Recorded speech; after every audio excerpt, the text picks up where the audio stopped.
যার মানে মিউট করে না, এই যে ইয়াটা আপনার ঝিঝি পোকার আওয়াজ যাতে না হয়, একটু মুখে কাইন্ডলি মিউট করলেই। এটা একটু আমরা একটু সবার যার যার ডিভাইসটাকে একটু মিউট রাখি, যেন কারোর জন্য নয়েজ তৈরি না হয়। ওকে, আমরা একটু ট্রাই করি ডিভাইসটাকে একটু মিউট রাখার জন্য, আমরা ট্রাই করি সবার ক্যামেরাটাকে একটু অফ রাখার জন্য। আপনারা সাউন্ড করলে যেটা হবে, নয়েজ তৈরি হলে আমার কনসেন্ট্রেশন ব্রেক হবে। ওকে, আমার তো সুন্দর মতো একটা প্রেজেন্টেশন প্ল্যান আছে, আমি সেখান থেকে ডিস্ট্রাক্ট হয়ে যাব। সো আশা করি আপনারা আমাকে কোঅপারেট করবেন। Welcome again.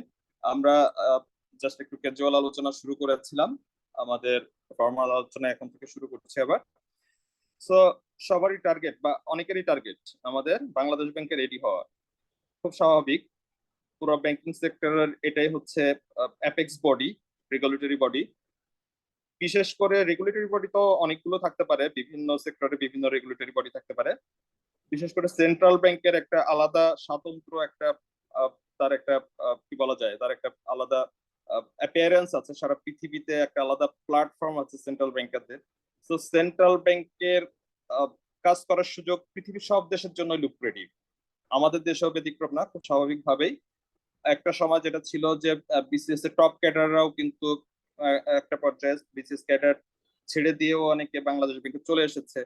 সময়ের পরিবর্তনে বেশ খানিকটা গ্ল্যামার হারালেও এখনো কিন্তু বিজনেস ফিল্ডে যারা কাজ করতে চান, বিশেষ করে ব্যাংকিং সেক্টরে, তাদের জন্য কিন্তু মোস্ট লুক্রেটিভ একটা আইডেন্টিফিকেশন বাংলাদেশ ব্যাংকে রেডি হওয়া বা বাংলাদেশ ব্যাংকে রেডি হিসেবে ক্যারিয়ার শুরু করা, সেন্ট্রাল ব্যাংকে কাজ করার সুযোগ পাওয়া, কোনো সন্দেহ নেই। তো এটা বলার উদ্দেশ্য এগুলো নতুন কোনো কথা না, এগুলো আমরা সবাই জানি। উদ্দেশ্য হচ্ছে এটার সিগনিফিকেন্স যেমন খুবই আমরা আমাদের কাছে খুব ক্লিয়ার। আমরা এমন কেউ নেই যাকে বলা হতে পারে যে আপনি এডি হতে চান কিনা তিনি না অ্যান্সার দিবেন, এটা পসিবলই না। এ ধরনের একটা লুক্রেটিভ প্রফেশন বা একটা জায়গা, একটা ক্যারিয়ার। সো এটার জন্য তো ডেফিনেটলি সবাই ট্রাই করবেন। আমরা যদি স্ট্যাটিস্টিক্যালি বলি তাহলে বলা যেতে পারে প্রায় 1 লাখ প্লাস পরীক্ষার্থী কিন্তু বাংলাদেশ ব্যাংকে রেডি হওয়ার জন্য ট্রাই করেন বা অ্যাপ্লিকেশন জমা দেন, অ্যাপ্লিকেন্ট থাকেন। আলটিমেটলি এখান থেকে আপনারা জানেন কোনো কোনো বছর 100, কোনো কোনো বছর 200, এরকম সার্কুলার হচ্ছে। 100 থেকে 200 এর মধ্যে কিন্তু রিক্রুটমেন্ট হয়। তো আপনি যদি এটা পার্সেন্টেজ হিসাবে নিয়ে যান তাহলে কিন্তু এটা রীতিমতো পার্সেন্টেজ করে আপনি যে এটা পাবেন, খুব হাস্যকর রকম একটা ফিগার পাবেন। মানে কম্পিটিশনটা ডেফিনেটলি খুবই হাই। আপনাকে এডি হতে হলে অ্যাকচুয়ালি যদি সার্কুলার 200 পদের জন্য হয়, তাহলে আপনাকে কিন্তু রিটেন পরীক্ষায় প্রথম এই 200 জনের মধ্যে থাকাটা নিশ্চিত করতে হবে। আপনি ভাইবার মার্কসটা যোগ করে অন্য সবার থেকে ডিস্টিংটিভলি এগিয়ে যাবেন এবং অনেক মার্কস পাবেন, 25-এর মধ্যে একাই, বাকিরা পাবে না, এরকম ডিস্টিংশন ক্রিয়েট করে আপনি আলাদা করে পিছন থেকে উঠে আসবেন, এরকম সুযোগ খুব সীমিত। হাতে গোনা দু একজন হয়তো বা রিটেনের মার্কসের পর থেকে আপনার উঠে আসে। এভারেজ 17-18 মার্কস যদি ভাইভাতে ধরা হয়, তাহলে ভাইবার এই মার্কসটা কিন্তু ফাইনালিস্ট করে খুব বেশি আসলে ইম্প্যাক্ট করে না, খুব বেশি পার্থক্য তৈরি করে না। তার মানে হচ্ছে রিটেনের যারা আসলে টপ মার্কস গেইন করে, তারাই কিন্তু আলটিমেটলি ভাইভাতে মার্কসটা এভারেজ মাস্টার যোগ হয়ে তারাই কিন্তু আসলে ফাইনাল যে মেরিট লিস্ট, অলমোস্ট তারাই কিন্তু সেখানে স্টে করে। আপনি ধরতে পারেন সর্বোচ্চ হয়তো বা 50 জনের মধ্যে একটা চেঞ্জ হতে পারে। তার মানে হচ্ছে যদি 200 পদ থাকে, তাহলে শীর্ষ 250 পদের মধ্যে যদি না থাকেন, তাহলে কার্যত কিন্তু আপনার খুব বেশি সম্ভাবনা ম্যাথমেটিক্যালি অন্তত থাকে না। এটা আমরা বুঝি, মানে একেবারে খোলা চোখে আমরা বুঝতে পারি। এটার জন্য আলাদা করে কোনো তথ্য দরকার নেই। তো এই মেরিট পজিশনের আপনি যদি এখন 800 অর 1000 যদি আসলে ভাইবা দেওয়ার সুযোগ পায়, সেখানে যদি আপনি 600-700 এর আপনার মেরিট পজিশন থাকে, তাহলে আলটিমেটলি আপনার আসলে কোনো সম্ভাবনাই নেই। আপনি শুধুমাত্র ভাইবা দিচ্ছেন, এটা একটা আনুষ্ঠানিকতা। এত পিছন থেকে আপনি কখনোই উঠে আসতে পারবেন না। স্যার, আমাকে আসলে টার্গেটটা ফিক্সড করতে হচ্ছে কোন একটা এডি রিক্রুটমেন্টে রিটেনে আমাকে টপ 200 এর মধ্যে কিন্তু থাকতে হচ্ছে। 100 জনের যদি সার্কুলার হয়, আমাকে কিন্তু টপ 100 এর মধ্যে থাকতে হচ্ছে। সো এই যে লেভেল অফ কম্পিটিশনটা আসলে এতটাই এখানে কম্প্যাক্ট, এতটাই রিগোরাস একটা কম্পিটিশনের মধ্যে দিয়ে আমাদের এখানে ফাইট করতে হয়, যেখানে টার্গেট সেটিং এর ক্ষেত্রে হাস্যকর বলে কিছু নেই। আমাদের এই কথাগুলো বলার উদ্দেশ্য হচ্ছে আমরা প্রথমেই দেখবো আসলে এটি হতে গেলে আমাদের প্রথমে কি টার্গেট সেট করে নিয়ে আসলে শুরু করব। হ্যাঁ, তো এইটা এই টার্গেট সেটিং এর ক্ষেত্রে আপনারা আমার প্রেজেন্টেশনের সময় আপনার মনে হবে যে আমি মনে হয় একটু এক্সাজারেট কোন একটা টার্গেট আপনাকে ধরিয়ে দিচ্ছি বা প্ল্যান করছি। ওকে, তো এটা মাথা থেকে সরিয়ে ফেলতে হবে। এটা কম্পিটিশনটা আসলেই এই লেভেলেরই, এতটা এক্সপেন্সিভ লেভেলের। ফার্স্ট 100 আর ফার্স্ট 200 এর কথা যখন আপনি বলবেন তখন এখানে আপনাকে আসলে ফাইনেস্ট হতে হবে। আর টার্গেট হচ্ছে একটা অপটিমাম লেভেল, যেটা সর্বোচ্চ ছোঁয়া সম্ভব, সেটা হচ্ছে টার্গেট। তো টার্গেট সেটিং এর ক্ষেত্রে আপনি তো ডেফিনেটলি আপনাকে কাটেল করে টার্গেট সেট করবেন না, টার্গেট সেট করবেন এট বেস্ট লেভেলটাই। কারণ আপনি এখানে ট্রাই করছেন প্রথম 100 জনে থাকার জন্য। দ্যাট মিনস আপনি আসলে প্রথম 10 জনের মধ্যে থাকার জন্য ফাইট করছেন। এখানে প্রথম 10 জনের জন্য মানে প্রথম 10 জনের মধ্যে থাকার জন্য যারা ফাইট করছেন তারাই আসলে প্রথম 100 এর মধ্যে ডিস্ট্রিবিউট হয়ে যাবেন। তো অ্যাকচুয়ালি আপনি ট্রাই করছেন সবার থেকে ভালো করার। তো সবার থেকে ভালো করা মানে হচ্ছে এট বেস্ট যেটা পাওয়া পসিবল, সেই টার্গেটটা কিন্তু আপনাকে সেট করতে হবে এখানে। এটাকে হাস্যকর ভাবা, এটাকে অতিরিক্ত ভাবা বা এক্সাজারেট ভাবার কোনো প্রকার কিন্তু সুযোগ নেই, কারণ আপনি এট বেস্ট মার্ক সিকিউর করতে চান। ওকে, এটা আপনাকে ক্লিয়ার করে দিলাম যে আমাদের টার্গেট সেটিং এর ক্ষেত্রে আমাদের কিন্তু একটু ল্যাভিশ হতে হবে। টার্গেটটা হতে হবে definitely something very challenging to touch. তাছাড়া আসলে টার্গেট তো হয় না, টার্গেটটা আমাদের এই লেভেলে আমরা সেট করব।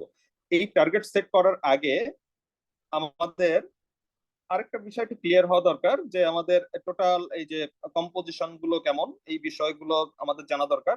আপনারা যারা আমার অন্তত এই ব্যাচের জন্য টার্গেট পিপল, তাদের ক্ষেত্রে আমার আর এই কি কি আসে বা কিভাবে আসে এই বিষয়গুলো নিয়ে আসলে কথা বলতে চাই না।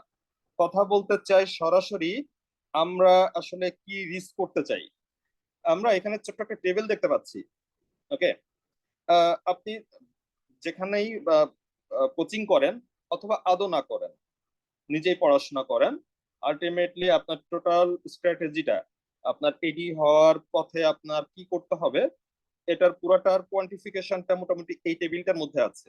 এই টেবিলটা একেবারেই আবার ফিক্সড কিছু না, it's a flexible table, target setting table. এখানে আপনি আপনার মতো করে কাস্টমাইজ করে নেওয়ার সুযোগ পাবেন। আমি জাস্ট একটা মডেলিং, একটা প্রোটোটাইপ আমি আপনাকে এখানে পিকচারাইজ করার ট্রাই করছি। ওকে, আমাদের আসলে টোটাল জার্নিটা 300 মার্কসের পরীক্ষাটা, কিন্তু আসলে স্কোরিংটা আপনারা জানেন একেবারে নিউমেরিক্যাল স্কোর কিন্তু এখানে আছে। এবং এটা এখানে কিন্তু কোনো প্রকার ভ্যালু অ্যাড করার, আপনার আলাদা করে কারোর পার্সোনাল কোনো অ্যাট্রিবিউটস অ্যাড করার কোনো সুযোগ নেই। পুরোটা পরীক্ষার মধ্যে হয়, সেখান থেকে আপনাকে স্কোর করতে হয়। টপ স্কোরাররাই সাধারণত মেরিট লিস্টে যাবেন, এটা খুব ভালো করে জানেন। সো স্যার আমরা স্কোরিং যারা এর জেনারেল ক্ষেত্রে ব্যাচে আছি তার থেকে এটা পার্থক্যটা কি হবে স্যার? যাচ্ছি, এটা অনেক পরের প্রশ্ন, যাচ্ছি, একটু আমাকে যেতে দেন। অনেক পার্থক্য, পুরোটাই পার্থক্য, পুরোটাই আলাদা। সো এটা আমরা যাচ্ছি, এটা মাঝামাঝি আলোচনা হবে, পাবেন।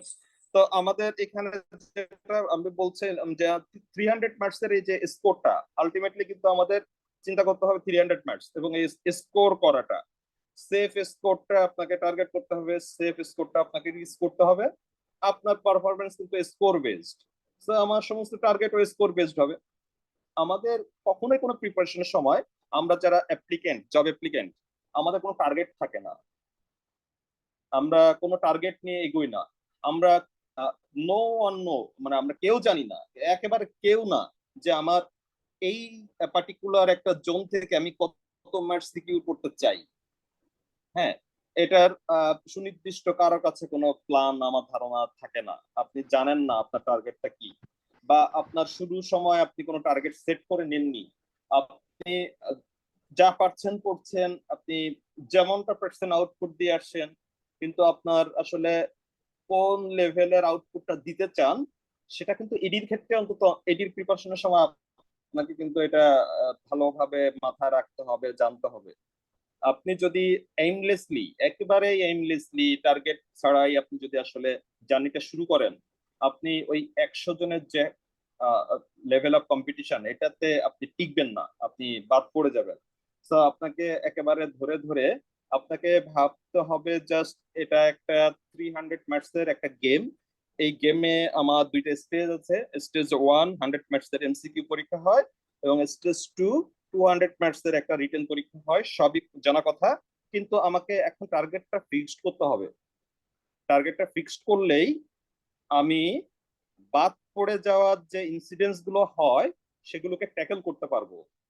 তো আমরা একটু দেখি আমাদের টোটাল প্রিপারেশন প্ল্যানটা কেমন। আমরা প্রথমে বলে রাখি, আমাদের কোনো মডিউলে আমরা আসলে এমসিকিউ আর রাইটিং এটাকে আলাদা করি না। সব সময় এটা আমাদের হ্যান্ড টু হ্যান্ড একসঙ্গে কিন্তু থাকে। আমাদের সমস্ত কোর্স গুলোতেই কিন্তু এমসিকিউ রিটেন একইভাবে থাকে, একসঙ্গে থাকে। আলাদা কোনো মানে আলাদা করে আগে এমসিকিউ পড়ি তারপর রিটেন পড়ি, এরকমটা কিন্তু কখনোই আমাদের কোনো প্ল্যানেই থাকে না। এটাতেও নেই ডেফিনেটলি। আপনারা যারা এই কোর্সটার জন্য ফিট হবেন, মানে অলরেডি প্রিপেয়ার্ড পিপল যারা আছেন, ওই বিষয়গুলো নিয়ে আমি পরে কথা বলবো। আমরা একটু দেখি এই 300 ম্যাথস এর মধ্যে আমাদের যে কম্বিনেশন বা আমাদের যে কম্পোজিশন, টেবিলটার মধ্যে আপনারা আহ 3 3 3 2 5 6টা কলাম দেখতে পাচ্ছেন এবং অনেকগুলো রো আছে। আমি একটু বুঝিয়ে বলি। 300 ম্যাথস এর মধ্যে এমসিকিউ রিটার্নের পার্থক্য করব আমরা। দেখেন এখানে প্রথমে দেখেন math, GK, translation, focus writing, summary একটা জোন আছে। আমি একটু মার্ক করি কলম দিয়ে, তাহলে আপনাদের লোকেট করতে একটু সহজ হবে। আমাকে একটু ফলো করেন, আমার পেন সহ একটু ফলো করেন। আমি কলম দিয়ে যেখানে মার্ক করছি, আমাদের দেখেন এই যে math, GK, translation, focus writing, comprehension, এই অংশটুকু কিন্তু এমসিকিউ রিটেন একেবারে একই রকম। মানে এখানে কিন্তু আলাদা কোনো পার্থক্য নেই। শুধুমাত্র এমসিকিউ আইটেম হচ্ছে লাস্টের 3টা আইটেম। ওকে, এবার কিন্তু আমরা আসলে টোটাল পোর্টফোলিওটাকে দেখি। আমাদের দেখার বা আমাদের স্ট্র্যাটেজিক ভিউ পয়েন্টটা কিন্তু এভাবেই। এমসিকিউ বলতে শুধুমাত্র বাংলা, আইসিটি এবং ইংলিশের এমসিকিউ। ম্যাথ এবং জিকেতে এমসিকিউ বলে কিছু নেই, পুরোটাই কিন্তু আমরা রিটেন হিসাবে ট্রিট করি। তো এখানে সেভাবে আমরা দেখব। ম্যাথে টোটাল মার্কস থাকে হচ্ছে 45। কোথায় কিভাবে 45 থাকে আমরা জানি না কোন পার্টে। এমসিকিউ তে কত মার্কস থাকে ম্যাথে? 20 20 মার্কস। আর রিটেনে থাকে 25 মার্কস। এখনো যে কম্পোজিশন আছে, সো ম্যাথে 45 মার্কস। জিকে তে দেখেন 30 এবং 20 মিলে টোটাল 50 মার্কস। ট্রান্সলেশন সম্পূর্ণ একটা আলাদা আইটেম হিসেবে আমরা ট্রিট করব বা ট্রিট করি সবসময়। এখানে 40 মার্কস। ফোকাস রাইটিং 65 মার্কস, দুইটা ফোকাস রাইটিং মিলিয়ে। কম্প্রিহেনশন, সামারি একই ধরনের আইটেম, একই ধরনের স্কিল, কাছাকাছি, এটা 40 মার্কস। ইংলিশের এমসিকিউ 25, বাংলা 25, আইসিটি 10। তাহলে এখানে টোটাল হচ্ছে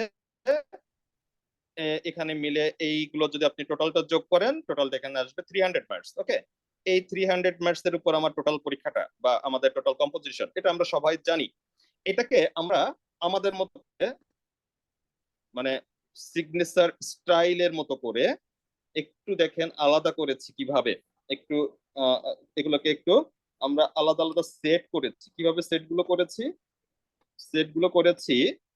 এই 3টা আইটেম আমাদের কাছে আলাদা ভাবে খুব ইম্পর্টেন্স আছে, ম্যাথ, জিকে এবং ট্রান্সলেশন। ইম্পর্টেন্সটা কি? এটাকে আমরা একটা অ্যানালিটিক্যাল আইটেমস হিসেবে দেখি, সবচেয়ে বেশি মার্কস ক্যারি করা যায়। এখানে আমরা এটাকে আলাদা করে রেখেছি সেট এ হিসাবে। এখানে টোটাল অন 35 মার্কস আছে। এডি হতে গেলে এখানে আপনি এট বেস্ট লেভেল যতটুকু ক্যারি করতে পারবেন, এটার উপরই অনেকাংশে ডিপেন্ড করবে আপনার এডি হওয়া। এই সেট এর যে 3টা কন্টেন্ট আছে, ম্যাথে কিন্তু 100% মার্কস পাওয়া পসিবল। মানে এটা কোনো ইম্পসিবল টার্গেট না। হ্যাঁ, এটা কিন্তু পাওয়া সম্ভব। এখন এখানে যদি ম্যাথের 45 এর মধ্যে 40 মার্কস হাইয়েস্ট উঠে, কথা যে টোটাল এমসিকিউ এবং রিটেন মিলে যে সর্বোচ্চ ম্যাথে মার্কস পেয়েছে সে পেয়েছে 40, তাহলে কিন্তু পরীক্ষা 40-র মধ্যেই হয়েছে।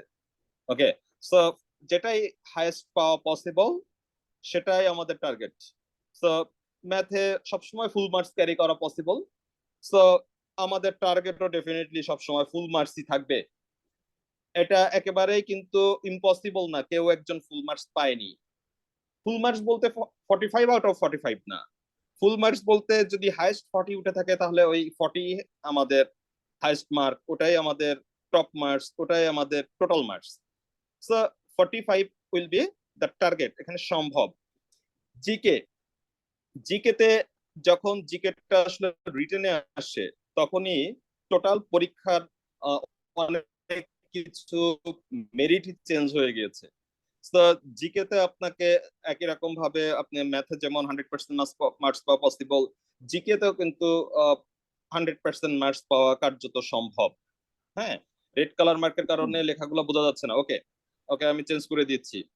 রেড কালারের জন্য বোঝা না গেলে আমি একটু চেঞ্জ করে দিচ্ছি। আমরা বলছিলাম যে এই তিনটা আইটেম স্ট্র্যাটেজিক্যালি আমাদের কাছে সবচেয়ে গুরুত্ব পাবে।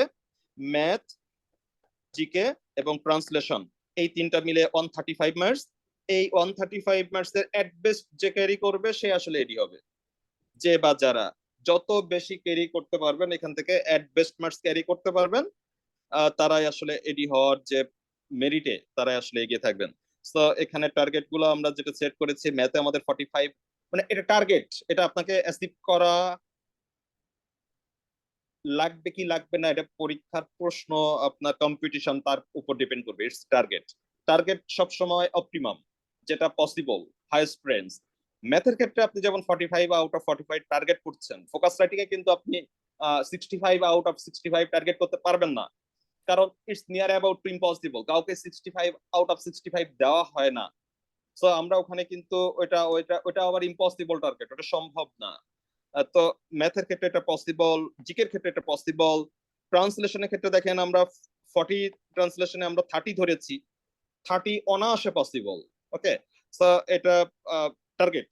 ওকে, ফোকাস রাইটিং এ আমরা 70% মার্কস ধরেছি, 70% মার্কস ধরেছি, এখানে 70% মার্কস পাওয়া পসিবল।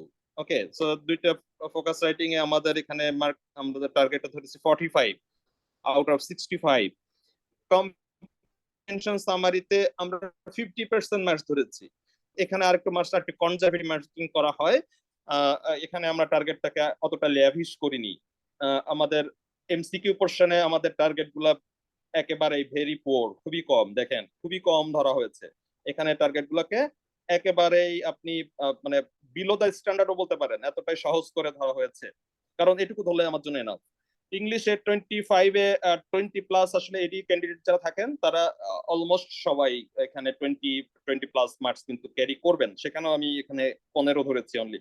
আর বাংলার ক্ষেত্রেও তাই, বাংলা অনেকেই আছেন যে কোনো দিন যে কোনো পরীক্ষায় এখনই 20 পান। সো এটা যদি আপনি এক্সট্রা পান, it will be advantageous. ICT তে আমি একেবারে 50% মার্কস ধরেছি, যেহেতু এমসিকিউ তে আমি সবসময় এফোর্টটা কম দেওয়ার পক্ষে। যেটা পিওর এমসিকিউ সেখানে আমি ফোকাসটা কম দিতে চাই। আমার এটা হচ্ছে আমাদের স্ট্র্যাটেজি, সিগনেচার স্ট্র্যাটেজি হচ্ছে এটা। যেটা এমসিকিউ শুধুমাত্র গেট পাস, সেখানে আমার 100% মানে এখানে আমাকে না দিয়ে ওইটাকে আমি ওয়েটেড অ্যাভারেজ ইম্পর্টেন্সটা আমি দিতে চাই রাইটিং পোর্শনে। সো রাইটিং এর ক্ষেত্রে আমরা ওই ফোকাসটা খানিকটা শিফট করি।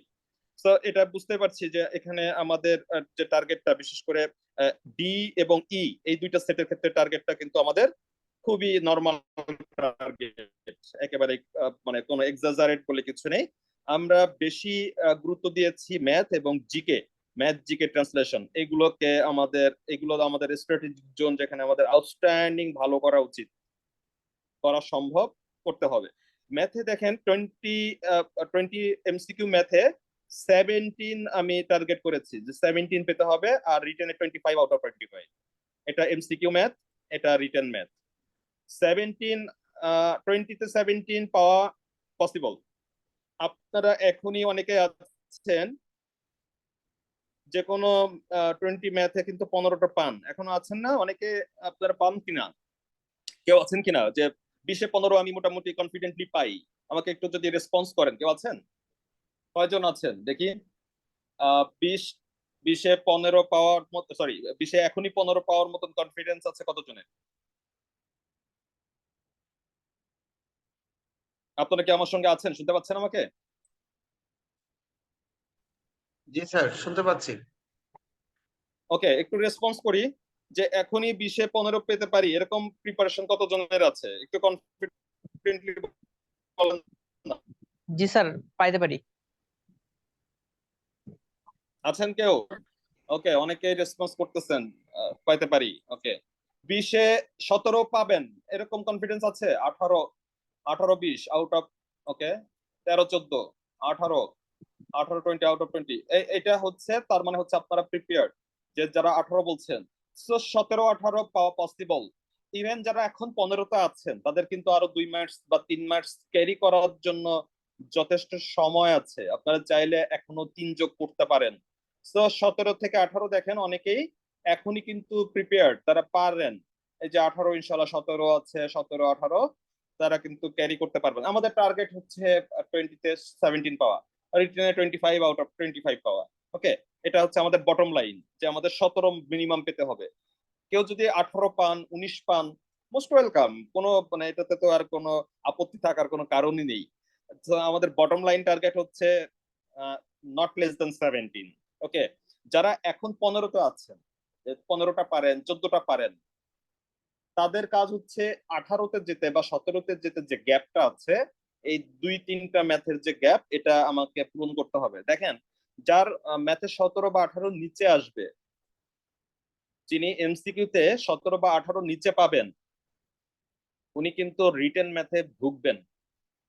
রিটেন ম্যাথে তাকে কিন্তু স্ট্রাগল করতে হবে, এবং একটা ম্যাথ কিন্তু ছেড়ে আসলে আপনি কিন্তু অলমোস্ট বাদ। এখানে একটু জিনিস একটু মনে করে রাখি, এই কথাটা আমাকে আগে বলা উচিত ছিল। অ্যাকচুয়ালি যারা এডি হন, এই যে যারা এডি হন তাদের মধ্যে ফার্স্ট রান, আমি 100 জনের মধ্যে যদি ধরি, ফার্স্ট রান আর লাস্ট রানের মধ্যে মার্কসের পার্থক্য হতে পারে 10-12 অর 15 হাইয়েস্ট। যিনি টপ মার্কস পেয়েছেন, যিনি লোয়েস্ট মার্কস পেয়েছেন, এই দুজনের পার্থক্য হতে পারে সর্বোচ্চ 10 থেকে 15। তবে আমার ধারণা এটা 10-12 বেশি হওয়ার কথা না, হবে না যদি 100 জনের পোস্ট হয়। তো আপনার এডি হওয়া আর বাদ পড়ে যাওয়া কিন্তু মাঝখানে পার্থক্যটা কিন্তু খুব বেশি মার্কস না। আপনি কোনোভাবে 10 মার্কের গ্যাপ হলে কিন্তু কনফার্ম বাদ পড়ে যেতে পারেন। হ্যাঁ, 10-12 মার্কসের ডিফারেন্স হলে কিন্তু আপনি বাদ পড়ে যেতে পারেন, আপনি রিস্কির জন্য চলে যেতে পারেন। 15 ডিফারেন্স হয়ে গেলে তো আপনি ডেফিনেটলি বাদ পড়ে যাবেনই, ধরে নিবেন, মানে ওইখানে আহ, হওয়ার সম্ভাবনাটা অনেক কম। তো আপনাকে কিন্তু ওই আহ, আপনাকে কিন্তু একটু মেটিকুলাস হতে হবে এই স্কোরিং এর ক্ষেত্রে। প্রত্যেকটা জোন থেকে এট বেস্ট আপনাকে কিন্তু উঠিয়ে নিয়ে আসতে হবে, এট বেস্ট মার্কস কিন্তু সিকিউর করতে পারতে হবে। এখানে কিন্তু প্রত্যেকটা মার্কস কিন্তু গুনে গুনে ইম্পর্টেন্ট। আপনি মেরিট লিস্ট এতটাই ইম্পর্টেন্ট, বাংলাদেশ ব্যাংক বা অন্যান্য যে কোনো ব্যাংকের ক্ষেত্রে একই রকম ভাবে সরকারি সমস্ত ব্যাংকের ক্ষেত্রে আপনার মেরিট লিস্টের কারণে, মেরিট লিস্টের উপরে থাকা এবং নিচে থাকার মধ্যে অনেক পার্থক্য, বটম লাইন আর টপারের মধ্যে অনেক পার্থক্য। এমন হতে পারে যে, মানে সিচুয়েশন এমনও হতে পারে যে কোনো একটা ব্যাচে যারা টপার আছেন, প্রথম দিকে আছেন মেরিট লিস্টে জয়েন করার সময়, যারা মানে মেরিট লিস্টে প্রথম দিকে আছেন, টপার রেঞ্জে আছেন, তারা কেরিয়ার শেষ করবেন ডিরেক্টর হয়ে অথবা এক্সিকিউটিভ ডিরেক্টর হয়ে। আর যারা মেরিট লিস্টের লাস্টের দিকে আছেন, তারা অনেকে হয়তোবা ডিরেক্টর লাইফে নাও হতে পারে। তার মানে এটার এই যে মেরিট লিস্টের যে পজিশন, এটা কিন্তু আপনাকে লাইফ লং, আপনার কেরিয়ারের একদম অল থ্রু দা কেরিয়ার আপনাকে কিন্তু আসলে এটা কিন্তু ক্যারি করতে হচ্ছে। এই একটা পরীক্ষায় আপনার যে মেরিট পজিশনটা হবে, এইটাই সারাটা কেরিয়ার পথে আপনাকে কিন্তু ওইটাই ফলো করতে হবে। আপনার থেকে যিনি আগে, তার প্রমোশন না হলে আপনারটা হবে না। ওকে, আপনি তাকে সুপারসিড করতে পারবেন না। তো আপনার প্রমোশন, আপনার মানে ক্যারিয়ার গ্রোথ, সব অনেক কিছুই largely depending on this merit list. তো এখানে প্রত্যেকটা মার্কস, 1 মার্কস 2 মার্কস, প্রত্যেকটা মার্কস এখানে কিন্তু ম্যাটার করবে। আপনি ভাবতে পারেন এখন যে আসলে আমার মেরিট পজিশন তো অনেক পরের বিষয়, বা এগুলো তো অনেক পরের বিষয়। আহ, আমার কাছে বাংলাদেশ ব্যাংকের রেডি নিয়ে যখন আপনি কথা বলবেন, তখন এগুলো আর পরের বিষয় বলে মনে হয় না। এখন এই বিষয়টা আমার এখনের বিষয় বলে মনে হয়। আপনাকে প্রথম থেকে আসলে এই বিষয়গুলোকে কগনিজেন্সে আনতে হবে। আপনাকে আসলে টপ 10 এর মধ্যে থাকার মতন মেন্টালি প্রিপেয়ার্ডনেস কিন্তু আপনাকে অ্যাচিভ করতে হবে। আদারওয়াইজ আপনি 10-এর টার্গেট করলেই 100-র মধ্যে থাকতে পারবেন এমন কোনো নিশ্চয়তা কিন্তু নেই। সামান্য 2টা জিকে বা 3টা জিকে, একটা ম্যাথ, কোনো একটু কিছু ভুল হলে, কোনো একটা লেখা একটু দুর্বল হলে, সেখানেই আপনার মেরিট পজিশন অনেক পিছনে চলে যেতে পারে। বিষয়গুলো কিন্তু এরকমই সেন্সিটিভ, আমি একটু বাড়িয়ে বলছি না। কম্পিটিশনটা লেভেলটা কিন্তু সেরকমই। সো আমাকে প্রত্যেকটা জোন থেকে কিন্তু বেস্ট মার্কসটা কিন্তু সিকিউর করতে হবে। জিকে তে আমি এরকম 17 বা 18 আসলে ধরতে চাই, মানে এটা সম্ভব 17 বা 18, এবং 30 আউট অফ 30 এটা আমাদের সবসময় মাথায় রাখতে হবে। জিকে তে আমি 30 আউট অফ 30, এর পরেও আপনি স্ট্রাগল করবেন। এমন হতে পারে যে 2টা জিকে এমন আসছে যে টোটাল পরীক্ষার্থীদের মধ্যে মাত্র 10 জন পেয়েছে 2টা জিকে, ওই 2টা জিকে মাত্র 10 জন পেরেছে, আর কেউ পারেনি। সেক্ষেত্রে কিন্তু কম্পিটিশনটা আসলে 26 মার্কে নেমে আসে। তো 26 এর মধ্যে যদি জেনারেল মার্কিং হয়, সেখানে 26 আউট অফ 26 কিন্তু অনেকেই পাবে, অনেকেই পাবে। 2টা প্রশ্ন বিদ্যুৎ হতে পারে, সেই 2টা প্রশ্ন হয়তো মাত্র 5 জন পেরেছে, তারা 30 আউট অফ 30 পেয়েছে বা পেতে পারে, অথবা তারা অন্য কোনো একটা প্রশ্ন ভুল করতে পারে। সো যখন 26 হাইয়েস্ট আসছে, যদি আসে, আপনাকে 26 কিন্তু পাওয়ার আপনাকেই পেতে হবে। যদি 30 আউট অফ 30 অনেকেই পায়, আপনাকে কিন্তু পেতে হবে। যদি হাইয়েস্ট মার্ক 25 আসে, এটাও কিন্তু আপনাকে পেতে হবে। সো টার্গেটটা কিন্তু আসলে আপনি জানেন না যে আপনার প্রশ্নের মান অনুসারে হাইয়েস্ট মার্কস কত উঠবে। আপনি ধরে নিবেন যে কমপক্ষে 50 বা 100 জন কিন্তু 30 আউট অফ 30 পেতে পারেনি। অনেক পরীক্ষায় কিন্তু অনেকে পেরেছেন, 15টা জিকে সবগুলোই হয়েছে, আপনাদের মধ্যে অনেকে আছেন, আমি এক্সাজারেট করছি না। So 30 out of 30 should be your target. হ্যাঁ, শুড বি ইয়োর টার্গেট। আর ট্রান্সলেশনের ক্ষেত্রে আমি সব সময় বলি যে কারেক্ট সেন্টেন্স লিখলে 5 মার্কের একটা ট্রান্সলেশন যদি থাকে একটা সেন্টেন্স, অথবা 4 মার্কের যদি একটা সেন্টেন্সের মার্কস থাকে, সেখানে অনায়াসে আপনার 3 দিয়ে দিবে, নট লেস দ্যান 3, কারণ আপনার মার্কসটা সে আর কাটার তো আসলে সুযোগ নেই। সো আপনি কারেক্ট সেন্টেন্স লিখলে আপনাকে 20-15 নিচে দেওয়ার আসলে তার কোনো স্পেস নেই। আমি সেটাকেই টার্গেট ধরেছি। এটা একেবারে খুব রিয়েলিস্টিক টার্গেট, এটা একেবারে রিয়েলিস্টিক টার্গেট, এটা কোনোভাবে এক্সাজারেটেড না। এটা 30 out of 30, sorry 30 out of 40 এটা পাওয়া খুবই পসিবল। ফোকাস রাইটিং এ যেটা বললাম যে 70% মার্কস, আমরা সেটাকেই বটম লাইন লিখেছি, এটা 50% একই রকম ভাবে। ওকে, তো এটাকে এখান থেকে যদি আমরা সামারাইজ করি, তাহলে আলটিমেটলি আমি যদি দেখি এমসিকিউ মার্কস থেকে আমি 70 টার্গেট করতে পারি। ওকে, 70 70 যে কোনো পরীক্ষার জন্য safe target, almost safe target. So আমরা 70 এখানে রেখেছি। এবং আপনি যদি রিটেনের মার্কস গুলো আমরা যোগ করি, এখানে আমাদের যে টার্গেটের মার্ক গুলো আমরা যদি বটম লাইন ধরে যোগ করি, তাতেও আমাদের এখানে টার্গেটটা 150 চলে আসে। ওকে, এডি পরীক্ষায় টপার হতে গেলে কিন্তু 140 প্লাস, 145 থেকে 150 বা 140 থেকে 145, এই রেঞ্জের মার্কস কিন্তু টপ রেঞ্জে আশেপাশে থাকে। হ্যাঁ, সো আপনাকে এইটা কিন্তু টার্গেট রাখতে হবে যে এই মার্কসটা আমি গেইন করব। এই টেবিলটা নিয়ে আমি এতটা সময় দেওয়ার উদ্দেশ্য হলো আপনাকে খুব স্পেসিফিক ভাবে আপনার গোলস গুলো জানতে হবে। আপনি অফিসার জেনারেল বা ক্যাশ অফিসার হতে হলে আপনাকে এরকম পাই টু পাই হিসাব করে পরীক্ষা দিতে হয় না। একটা গ্রস ভালো এক্সাম দিলে হয়ে যায়, কারণ পরীক্ষা সেখানে আমার আসলে ভ্যাকেন্সি থাকে 2000 প্লাস, বা আরো বেশি, 3000 এর কাছাকাছিও হয়েছে, 2700-2800 করে। তো সেখানে একটা একটা গ্রস পরীক্ষা দিলেও কিন্তু চাকরি হয়ে যাবে। এডির ক্ষেত্রে এটা কিন্তু সম্ভব না। যেটা বলছিলাম যে এখানে টোটাল স্ট্যান্ডার্ড ডেভিয়েশন হয় 10 to 12 বা 15 মার্কসের। সো হাড্ডাহাড্ডি লড়াই, প্রত্যেকটা মার্কস কিন্তু খুবই ইম্পর্টেন্ট। সো আপনাকে প্রত্যেকটা জোন সম্পর্কে আসলে জানতে হবে। আপনারা যারা এডি হতে চান, আমার কাছে পড়েন আর না পড়েন এটা ম্যাটার না, আপনার মতো করে এই টেবিলটাকে কাস্টমাইজ করে টেবিলের সামনে একটু ঝুলায় রাখবেন। প্রতিবার পড়তে বসার সময় দেখবেন যে ম্যাথে আপনার টার্গেট কত।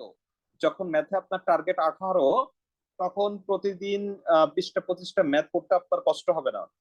আপনার টার্গেটটা আপনি জানবেন যে আমার এই টার্গেটটাকে রিচ করতে হলে আমাকে এই লেভেলের এফোর্ট দিতে হবে। টার্গেট যখন আপনি সেট করবেন তখন আপনি জানবেন যে এই টার্গেটে পৌঁছানোর জন্য আমার আসলে কি স্ট্রাগলটা করতে হবে বা কি লেভেলের প্রিপারেশনটা নিতে হবে। ওকে, আপনি যখন জানছেন যে আইসিটি তে আমার টার্গেট হচ্ছে 10-এ 5, তখন আপনি ভেরি ক্লিয়ার আপনার কাছে যে আইসিটি তে আমি কোন লেভেলের এফোর্টটা দিব। কিন্তু আপনি যখন ম্যাথে আপনি টার্গেট করছেন 45 আউট অফ 45, তখনও আপনি কিন্তু বুঝতে পারছেন যে আপনার স্ট্র্যাটেজি বা আপনার এখানে অ্যাগ্রেসিভনেসটা কোন লেভেলের হবে। জিকের ক্ষেত্রেও তাই, আপনার টার্গেট অনুসারে কিন্তু আপনি আপনার গোল মানে গোল অ্যাচিভমেন্টের ক্ষেত্রে যে পাথওয়েজ সেটাকে কিন্তু ফর্মুলেট করতে পারবেন, বা আপনার যে পলিসি গুলো আমি এই টার্গেটটাকে রিচ করতে হলে আমার কি ধরনের অ্যাপ্রোচ থাকতে হবে সেটা আপনি সেট করতে পারবেন। সো এই টার্গেট সেট করাটা এবং প্রত্যেকটা ক্ষেত্রে এই টার্গেটটা থেকে উঠিয়ে নিয়ে আসাটা, নিজেকে ওই টার্গেটের মতো করে প্রিপেয়ার করাটা, এটাই হচ্ছে প্রিপারেশন। ওকে, যেটা বলছিলাম যে এখন হয়তো বা বটম লাইন আমার 17, এখন হয়তো বা আমার ক্যাপাসিটি আছে 13 to 15। তো আমাকে ট্রাই করতে হবে বাকি সময়। জি, কেউ কিছু বললেন? বাকি সময়ে আমি যেন আরো 3 মার্কস ক্যারি করতে পারি। জিকে তে আপনি হয়তো 20-এ এখন এভারেজ 15 পান, আরো তা আপনার 3 মার্কের গ্যাপ আছে, আপনাকে আরো 3 মার্ক যোগ করতে হবে। সো আপনি জানছেন যে এখন আমার যে প্রিপারেশন লেভেল, এখান থেকে আমার আর কতটুকু ফাইনেস্ট হতে হবে। ট্রান্সলেশন আপনি এখন হয়তো বা 25 লেভেলে আছেন, আপনি জানেন আপনাকে আরো 5 যোগ করতে হবে। ফোকাস রাইটিং আমরা 70% মার্কস ধরেছি, খুব আউটস্ট্যান্ডিং লিখলে 70% মার্কস পাওয়া সম্ভব। আপনি এখন হয়তো বা 50% মার্কস পান। So you know your limitation, so you know your target. আপনি জানেন আমাকে আরো আসলে পেডাইট করতে হবে, লেখা। আমি এখন 35 পাই, আমাকে আরো 10 মার্ক এখানে ক্যারি করার মতন ভ্যালু এড করতে হবে আমার লার্নিং এর সাথে। সো আমার পজিশনটা কোথায় আছে এটা প্রত্যেকেটা জানেন, এটা আপনারটা আমি জানবো না, এটা আপনি বুঝেন কারণ আপনি পরীক্ষা দিয়েছেন, অনেকগুলো পরীক্ষা দিয়েছেন, আপনি আপনার বিষয়গুলো বুঝতে পারেন। এই বিষয়গুলো আমি বুঝতে পারবো না। সো আপনাকে এটা কাস্টমাইজ করে নিতে হবে যে আমার গ্যাপটা কোথায় আছে, আমি এখন কোন লেভেলে আছি, আমার এক্সপেকটেশনস কোথায় আছে, হোয়ার দেয়ার ইজ গ্যাপ, কত মার্কের গ্যাপে আছি, আমাকে এটা ভালোভাবে জানতে হবে। নিজের দুর্বলতা এবং নিজের টার্গেট, এটা জানতে পারাটাই হইতেছে আপনার কনকোয়ার বা এটাকে জয় করার প্রথম ধাপ, যে আমি কোথায় আছি, কোথায় যেতে চাই। সো এই টেবিলটা একটু ভালো করে মাথায় রাখ। অনেকের কাছে মনে হতে পারে এটা ধরনের একটা আতলামি, মানে এই করে কি এইভাবে হয় নাকি? হ্যাঁ ভাই, এটা টেবিল টুবিল করেই হয়।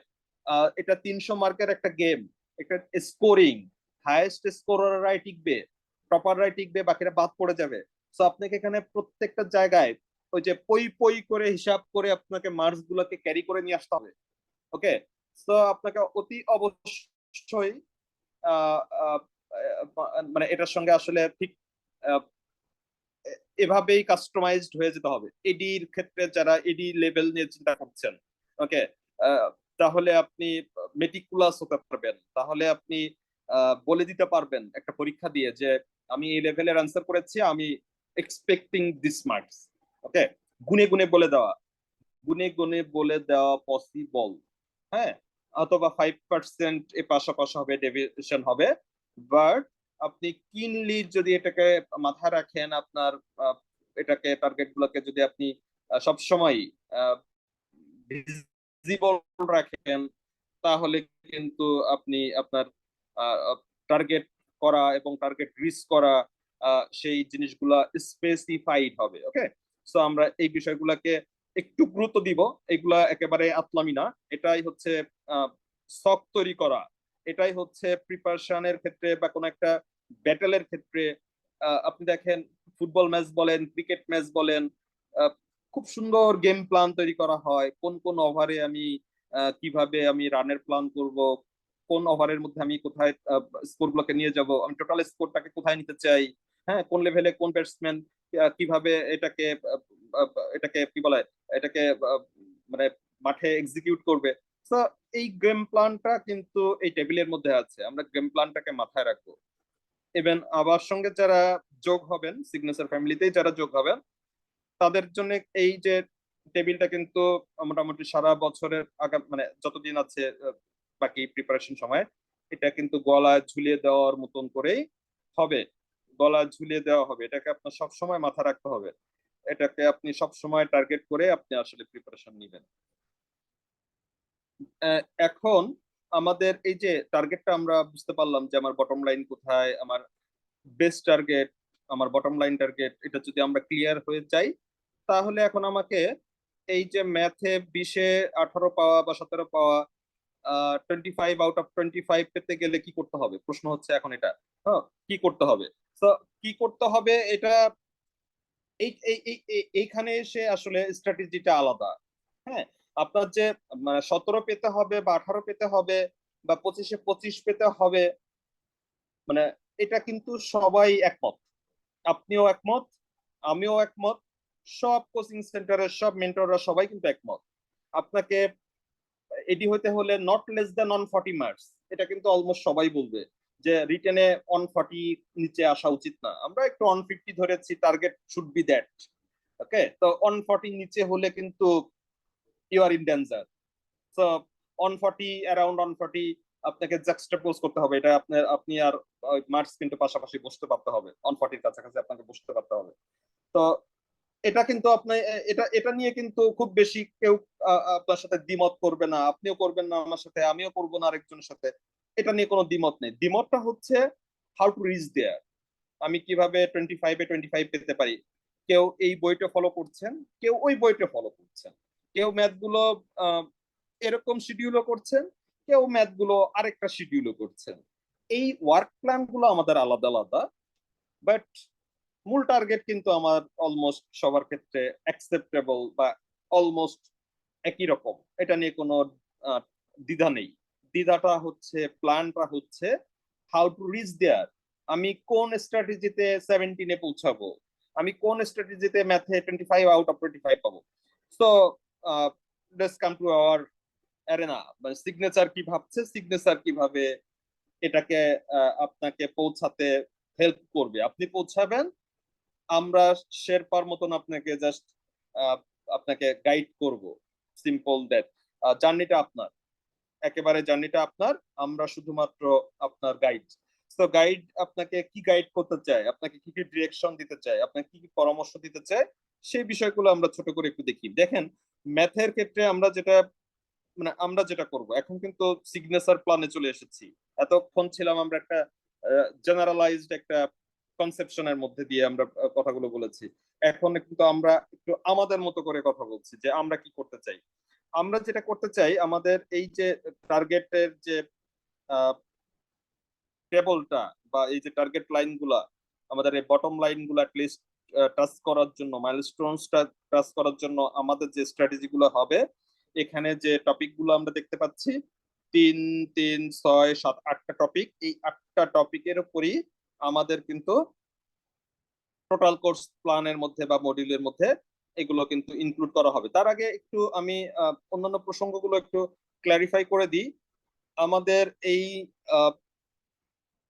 সরি, হ্যাঁ, আমাদের এই যে প্রোগ্রামটা যেটা আমরা রাখছি, এখানে আমাদের আউটলাইনটা একটু আপনাদেরকে কমিউনিকেট করে দিই। আউটলাইনটা কেমন হবে, আউটলাইন বলতে ডিউরেশন, কোর্স ডিউরেশন ইত্যাদি এই বিষয়গুলো একটু আপনাদের সংক্ষেপে বলে দিই। আমাদের এই প্রোগ্রামটাকে আমরা রেখেছি, 1 মিনিট, আপনারা ডিসপ্লেটা ঠিকঠাক মতো দেখতে পাচ্ছেন?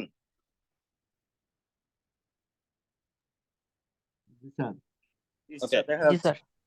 ওকে, আমরা একটু দেখি। আমাদের এই কোর্স প্ল্যানটাকে আমরা টোটাল 20 উইকস প্রোগ্রাম হিসেবে রেখেছি। ওকে, আমরা পিকচারটা একটু পরে যাই। Total 20 weeks programme.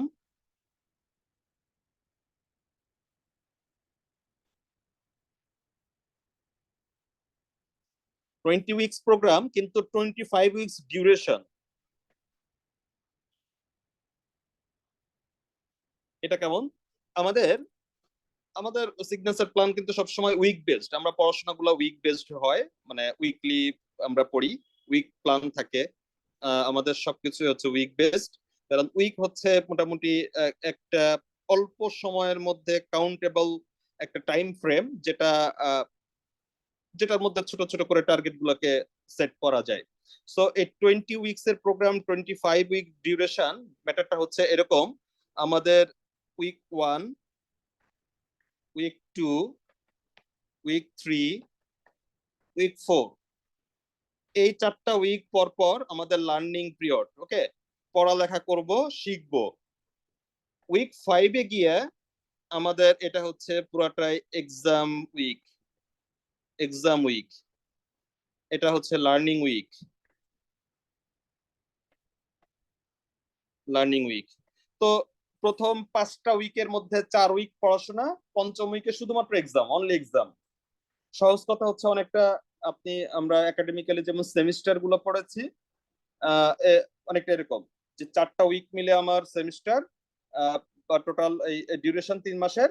তারপর আমাদের একটা প্রিপারেশন লিভ হয় না, পিএল বলা হয়, প্রিপারেশন লিভের মতন। ওই প্রিপারেশন লিভ যেটা, সেটা হচ্ছে আমাদের এক্সাম পিরিয়ড। তাহলে 5টা উইক শেষ হওয়ার পরে আমরা সেকেন্ড মডিউলে যাব। সেখানে গিয়ে আপনার উইক 6, উইক 7, একই রকম ভাবে উইক 8 আর উইক 9, এই 4টা মিলে আমাদের আরেকটা লার্নিং পিরিয়ড।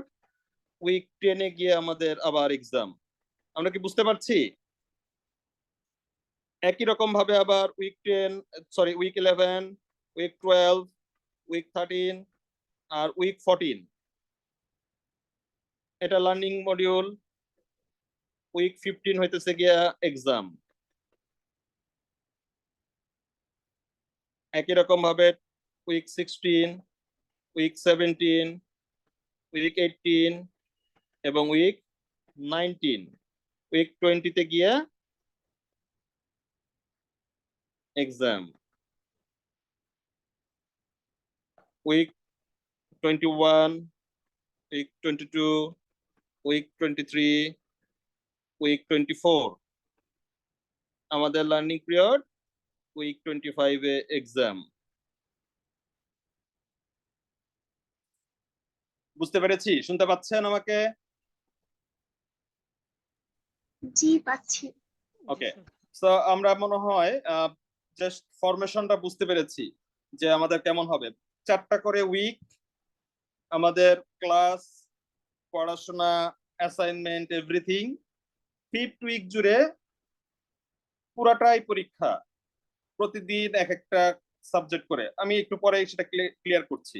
যাক, আমরা টোটাল ডিউরেশনটা বুঝতে পেরেছি কিনা, বা আমাদের এই প্ল্যানটা বুঝতে পেরেছি কিনা। টোটাল আমাদের 20টা লার্নিং উইক এবং 5টা এক্সাম উইক। এই 20 যোগ 5, এটা মিলে আমাদের টোটাল 25 উইকস আমাদের ডিউরেশন। 20 উইকস এর লার্নিং প্রোগ্রাম, 25 উইকস আমাদের টোটাল ডিউরেশন। আমরা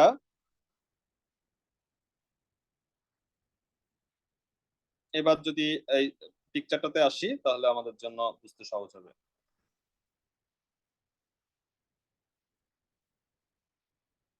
ওকে, এখন আমরা একটু দেখি ম্যাথে এরকম 20টা যে লার্নিং উইক, এই 20টা লার্নিং উইকে আমাদের 20টা মডিউল যাবে।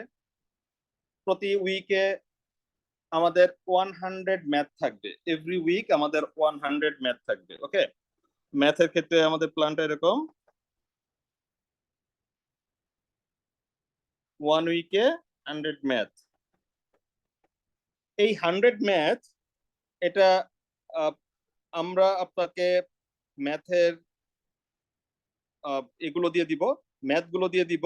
ম্যাথগুলো বিভিন্ন সোর্স থেকে, যেটা আমাদের প্রাইভেট কালেকশন বিভিন্ন ভাবে উল্লেখ করা থাকবে কোথা থেকে নেওয়া হয়েছে।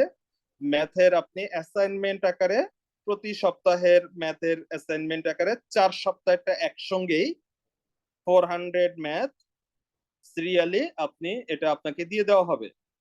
আপনার কাজ হবে ফার্স্ট উইকে এই 100 ম্যাথ, মানে প্রতিদিন আপনি গড়ে 20টা করে ম্যাথ যদি করেন, তাহলে কিন্তু আপনি সপ্তাহে 5 দিনে 100 ম্যাথ কিন্তু করে ফেলতে পারবেন।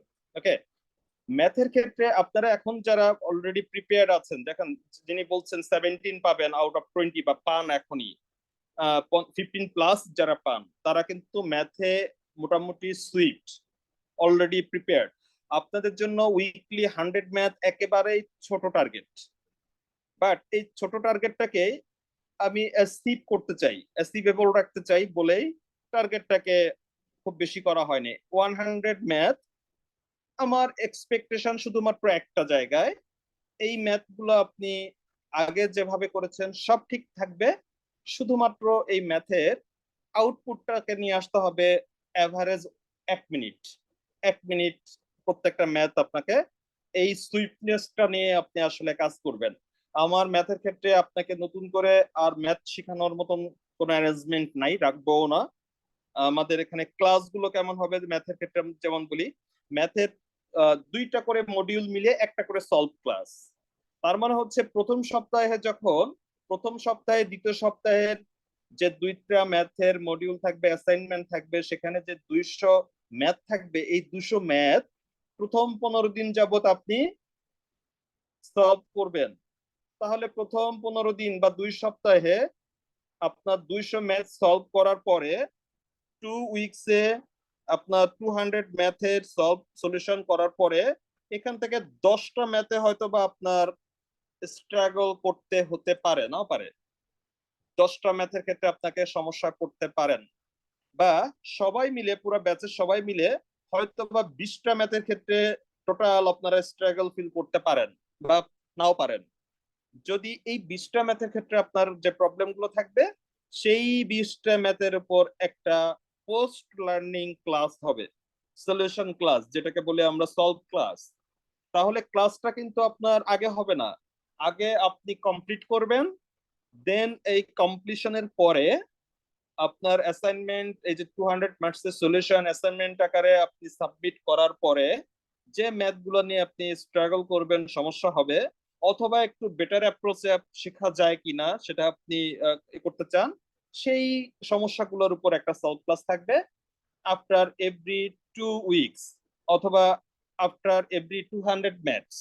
এভাবে 20টা মডিউলে আমরা লিস্টে 2000 ম্যাথ আমরা আসলে শিখতে চাই, যে 20 সপ্তাহে আমরা প্রতি সপ্তাহে 100 করে, 20 সপ্তাহে 2000 ম্যাথ, যে 2000 ম্যাথ আমরা আসলে 1 মিনিটে করতে পারবো। আমাদের স্যার, এভারেজ, জি একটা সম্পূরক প্রশ্ন ছিল। বলেন। পার উইকে যে 100 করে ম্যাথ দিবেন, ওই ম্যাথ কি পুরো ওভারঅল চ্যাপ্টার থেকে নাকি কোনো একটা চ্যাপ্টারকে সিকোয়েন্স অনুসারে আমরা দিবেন? আমরা প্রথমে সিকোয়েন্স মেনটেন করে এগোবো, সিকোয়েন্স মেনটেন করে এগোবো। Chapter base? Chapter based, right, chapter based, okay okay sir, thank you. Chapter based. এটা মিসেলেনিয়াস করব না। মিসেলেনিয়াস হচ্ছে আমাদের, দেখেন আমরা যেটা এক্সপেক্ট করছি এটাকে কোট করবেন না। এক্সপেক্ট যেটা করছি, এটির এখনো সার্কুলার হয়ে পরীক্ষা হতে গেলেও আমরা সময়টা নট লেস দেন 6 মান্থ, তাই না? মানে এটা কিন্তু ইনটিউশন থেকে বলছি, গেস করে বলছি, নট লেস দেন 6 মান্থ। এখনো সার্কুলার হবে, এটার প্রসেস শেষ হবে, পরীক্ষা হতে হতে আমাদের হাতে কিন্তু আমাদের যথেষ্ট সময় আমাদের হাতে কিন্তু থাকবে। না স্যার, তো বিষয়টা এই জন্য। হ্যাঁ, আমি যেটা বলছি, আমাকে ওই প্রসঙ্গে একটু বলতে দেন। তো এই 20টা মডিউল শেষে তারপরে আর আপনাদের কিন্তু তেমন আর কিছু আসলে থাকবে না, মানে তখন আমরা এটা মিসেলিনিয়াস প্র্যাকটিসের আমাদের আলাদা, যদি সেই টাইম অ্যালো করে, তখন আপনারা যারা সার্ভাইভ করবেন তাদের জন্য সেটা পরবর্তী বিষয়। আমরা প্রথম দিকেই এগুলাকে একটু 20টা উইকে 20টা ম্যাথ করে, 100 করে ম্যাথ, 100টা করে ম্যাথ, আমরা 2000 ম্যাথকে একদম ফাইনেস্ট ভাবে শিখতে চাই, যে ম্যাথ গুলোকে আমার কোনোভাবে 1 মিনিটের বেশি লাগবে না সলভ করতে। আমাদের পরীক্ষাটা থাকবে কিন্তু 30 মার্কের, এবং 30 মার্কের জন্য সময় কিন্তু 30 মিনিট। কোনো অপশন থাকবে না আপনাকে ক্যালকুলেশন করে অ্যান্সারটা লিখতে হবে। আমি আপনার কাছে ক্যালকুলেশন চাইবো না, আমার দরকার হচ্ছে অনলি অ্যান্সার। ওকে, আপনি অ্যান্সার মিলে স্যাটিসফাই করতে পারলে ইউ আর কারেক্ট। শুধুমাত্র প্রবলেমটা কোথায়, আপনাকে এই 30টা ম্যাথ 30 মিনিটে করতে হচ্ছে, 1 মিনিটে 1 ম্যাথ, আর 30-এর মধ্যে পাস মার্ক হচ্ছে আপনার 28-এ। এখানে শুধুমাত্র আপনার পাস আর ফেল, আপনার স্কোরিংটা হবে আইদার পাস করেছেন অর ফেল করেছেন। ওকে, 28-এ পাস। এবং নেগেটিভ মার্কিং হচ্ছে 100%। মানে একটা ম্যাথ ভুল করলে 2 মার্কস কাটা যাবে। তার মানে হচ্ছে 30টা ম্যাথ করলে আপনি একটা ম্যাথ ভুল করার বা অ্যান্সার না করলেও সেটাকে ভুল করেছেন বলে ধরা হবে। তো আপনার কাজ হবে উইকেন্ড, এই যে আমাদের যে পরীক্ষার যেটা থাকবে ম্যাথের, ওই যে যেটা বললাম মান্থ এন্ডে যে এক্সামটা থাকবে, সেখানে 30টা ম্যাথ থাকবে, 30 মিনিটে করতে হবে। এই 30টা ম্যাথে আপনাকে 100% কিন্তু অ্যাকোয়ার করতে হবে, 30-এ 30 পেতে হবে, এটা কিন্তু আপনার টার্গেট। 30-এ যদি একটা ম্যাথ ভুল করেন তাহলে আপনি পাস মার্কে নেমে আসেন, 28 হয়ে যাচ্ছে। আপনাকে সবগুলো ম্যাথ অ্যাপ্রোচও করতে হবে। সহজ কথা, 400 ম্যাথ যে থাকবে এক মাসের মধ্যে, 400 ম্যাথ আমি আপনার কাছে একেবারে নিখুঁত হিসাবে এটা আমি দেখতে চাই। সো এখানে আমাদের ওই সাধারণ আমাদের নর্মালি যেভাবে পরীক্ষা দেওয়া অভ্যস্ত, ইভালুয়েশনটা কিন্তু অনেক টাইট এন্ড থাকবে। আপনি আদার পাস করবেন আর ফেল করবেন। একটা ম্যাথ আপনি ভুল করার বা অ্যান্সার না করার সুযোগ পাচ্ছেন সর্বোচ্চ, এর নিচে আসলে আপনি ফেল করছেন। সো আপনার টার্গেট হবে এখানে একেবারে, যেহেতু আমাদের টার্গেটটা কিন্তু 100%, সো আপনার ইভালুয়েশনটা আর প্র্যাকটিসটাও কিন্তু 100% থাকতে হয়। আদারওয়াইজ আপনি যে লেভেলের প্র্যাকটিস করবেন ওই লেভেলের কিন্তু আউটপুট দিবেন, এটাই সবসময় হয়। আমরা পরীক্ষায় এক্সপেকটেশনস মিট আপ হয় না, শুধুমাত্র এটাই এটাই একটা কারণ। আমি প্রিপারেশন নেই এক মুডে, আমি আউটপুটটা চাই আরেক মুডে, ওইখানে গ্যাপ হয়ে যায়। আমরা চাই পরীক্ষায় 15+ পাই ম্যাথে, অথচ পরীক্ষায় যে সময়টা পাই সেখানে 7-8টার বেশি আমি কারেক্ট অ্যান্সার করে আসতে পারি না, কারণ আমি ওই যে 20 মিনিটে 5টার বেশি ম্যাথ করে অভ্যস্ত না। তো আমি পরীক্ষায় রাশের মধ্যে যে ওখানে আমি 20 মিনিটে আসলে তখন 17টা ম্যাথ আমি চেস করতে পারবো না, এটা খুব স্বাভাবিক। তো আপনি এটা যদি চেস করতে পারেন তাহলে আপনি পরীক্ষা কিন্তু একই রকম ভাবে চেস করে আসতে পারবেন। তো আমাদের এখানে পরীক্ষাটা একটু আমরা টাইটেন রাখবো। ইংলিশ এমসিকিউর ক্ষেত্রে আমরা 20টা ক্লাস, 20টা আমাদের উইকে আলাদা 20টা কিন্তু রিডিং ম্যাটেরিয়ালস, অ্যাসাইনমেন্ট এগুলো থাকবে। রিডিং ম্যাটেরিয়ালস যেমন থাকে আমাদের ওয়ার্ড বেসড বিভিন্ন ধরনের ওখানে হোমওয়ার্ক আকারে থাকবে। আপনাদের কিছু লিস্টেড ওয়ার্ডও থাকবে, সেগুলার অ্যান্টোনিম সিনোনিম থাকবে, সেগুলার বিভিন্ন ধরনের আপনার এই যে কি বলা যায় 2 কলামে যেটা বলা হয় যে ম্যাচিং করানো, এ ধরনের প্র্যাকটিস থাকবে। ওয়ার্ড গুলোকে দিয়ে বিভিন্ন ব্ল্যাঙ্ক তৈরি করে দেওয়া, আপনি মানে ওয়ার্ড চুজ করে সেটা বসাতে পারা, এই প্র্যাকটিস গুলো করার সুযোগ থাকবে। মিসলেনিয়াস ওয়ার্ড গুলো থেকে ওয়ার্ড বের করা বা মানে মানে সিনোনিমাস গুলোকে আলাদা করা, এই যে ধরনের ওয়ার্ড বেসড যে মানে প্র্যাকটিস ক্যারিকেচার যেগুলো আছে, বিভিন্ন ধরনের প্র্যাকটিস টুলস, এগুলোর মাধ্যমে আপনার এগুলো কিন্তু করা হবে। ইংলিশ এমসিকিউর ক্ষেত্রে গ্রামারটা একেবারেই মানে টপিক ওয়াইজ কোনো গ্রামার থাকবে না। আপনার প্রতি উইকে 100 স্পটিং এরর্স আপনাকে অ্যাসাইনমেন্ট দেওয়া থাকবে। 100টা স্পটিং এরর্স আপনি এক সপ্তাহ ধরে আপনি সলভ করবেন। আপনার এখানে যেগুলো আপনি মানে যেগুলো নিয়ে আপনি হার্ডলস ফিল করবেন অথবা ঠিকঠাক করতে পারছেন না, ভুল হয়েছে মনে হবে, সেগুলোর ক্ষেত্রে আমাদের এই যে সলভ ক্লাস, 10টা সলভ ক্লাস থাকবে। 10টা সলভ ক্লাস মানে হচ্ছে প্রতি 2টা ম্যাটেরিয়ালস এর পর একটা করে সলভ ক্লাস। সেই সলভ ক্লাসে আপনার প্রবলেম গুলো কিন্তু সলভ করে দেওয়া হবে। বাকিটা আপনি কিন্তু সেলফ স্টাডি এবং অ্যাসাইনমেন্টের মতো করে আপনি কিন্তু কমপ্লিট করবেন। সো এরকম 20টা উইকে আমাদের এরকম 20টা আলাদা রিডিং ম্যাটেরিয়ালস থাকবে। আমাদের রিডিং ম্যাটেরিয়ালস গুলো আমাদের যারা রেগুলার স্টুডেন্ট আছে বা অনেকেই আমাদের অনেক গেস্ট স্টুডেন্টরাও কিন্তু আমাদের এই ক্লাসগুলো করেছেন, তো আপনারা জানেন আমাদের মডিউল গুলো কেমন হয়, ইংলিশের এমসিকিউ এগুলো কেমন হয়। তবে আমাদের এক্সিস্টিং ব্যাচের যে যেগুলো আছে, যে ম্যাটেরিয়ালস গুলো আমরা এখন পড়ি, আমাদের যে 10টা বেসিক ম্যাটেরিয়ালস, এগুলোকে কিন্তু আমরা রিপিট করব না এখানে। হ্যাঁ, এগুলো কিন্তু সরাসরি এখানে রিপিট থাকবে না, ওখান থেকে আমাদের মাস্টার ওয়ার্ড গুলো ব্যবহার করব। আমাদের এর বাইরে কিন্তু সব কিন্তু একদম ডিফারেন্ট থাকবে। ওকে, স্টক ওয়ার্ড গুলোর বাইরে বাকি সব কিন্তু ডিফারেন্ট থাকবে। এখানে আপনাকে গ্রামার গুলার আলাদা করে আর রুলস পড়ানো হবে না। এখানে আপনি অলরেডি অনেক রুলস শিখে ফেলেছেন বলে ধরে নিচ্ছি, জানেন আপনারা। এখানে আপনি শুধুমাত্র প্র্যাকটিস করবেন, অনলি প্র্যাকটিস গ্রামারের। তো 20টা উইকে আমাদের এরকম 20টা যে রিডিং ম্যাটেরিয়ালস থাকবে, এগুলো আপনারা সামনে স্যাম্পল কপিও পাবেন, সেখানে কি কি থাকবে এগুলো আপনারা দেখতে পারবেন। অল আইটেমস ইনক্লুড থাকবে এবং পুরোটাই হচ্ছে সেলফ স্টাডি মানে প্র্যাকটিসের মতো করে তৈরি করা থাকবে, অ্যাসাইনমেন্টের মতো তৈরি করা থাকবে।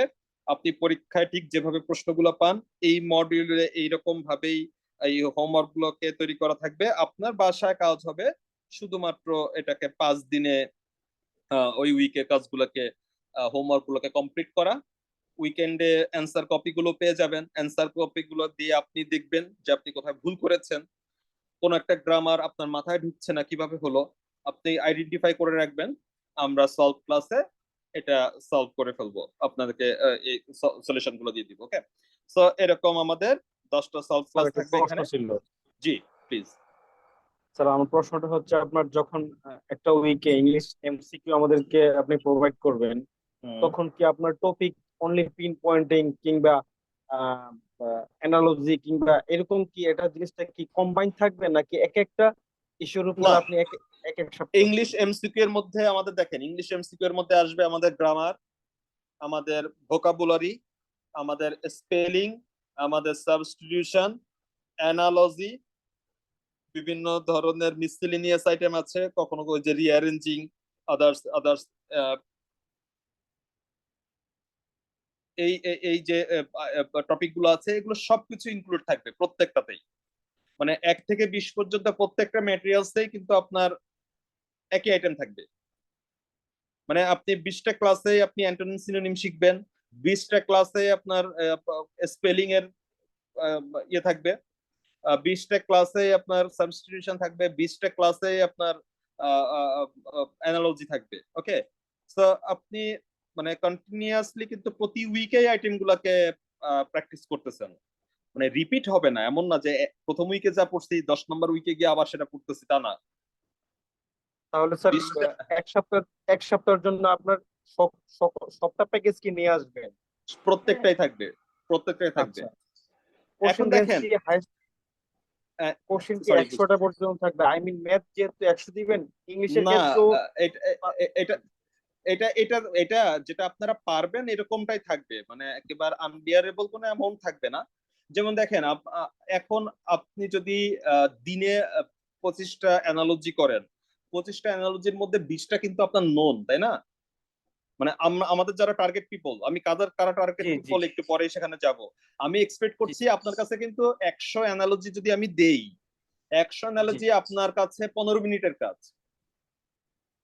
আমি কিন্তু আসলে তাদেরকে ইনক্লুড করব যে আপনার 100 অ্যানালজির মধ্যে আপনার 5-7টা আননোন লাগতে পারে, বাট 90টা আপনি কিন্তু জানেন, এটা কিন্তু ধরে নেওয়া হচ্ছে। আমি আপনাকে 50টা ওয়ার্ড দিচ্ছি, এই 50টা ওয়ার্ডের মধ্যে 45 আপনার নোন ওয়ার্ড। আপনার ক্ষেত্রে যদি 40টা আননোন হয় তাহলে কিন্তু আপনি এই ব্যাচটার জন্য এলিজিবল না। আপনারা অলরেডি যারা বিভিন্ন জবে আছেন তাদের কাছে কিন্তু ব্যাংক জবের আর খুব বেশি জায়গায় কিন্তু পড়ার নতুন করে শেখার আর কোনো জায়গা নেই, আপনার কিন্তু অলরেডি ওয়েল প্রিপেয়ার্ড। আমি কিন্তু এই ব্যাচটাতে ইনক্লুড করব শুধুমাত্র এরকম, আমি যে প্রফেশনাল বলেছি কেন, professional is a proved standard that you have completed all your preparations, specially itemised যে প্রিপারেশন আছে, you have already completed that. আমি আপনাকে ওই যে 5 মার্কের যে গ্যাপ আছে সেই গ্যাপটা পূরণ করার জন্য আমরা আসলে কাজ করছি। এখন কোন একটা শর্টের 3 মার্কের আপনার গ্যাপ আছে, আমরা 3 মার্কের গ্যাপটা নিয়ে কাজ করছি। আমরা আরেকটু কাজ করছি আপনি আপনাকে আরেকটু ফাইনেস্ট করে দেওয়ার, আপনাকে আরেকটু মানে আপনাকে ফাস্টার করে দেওয়ার।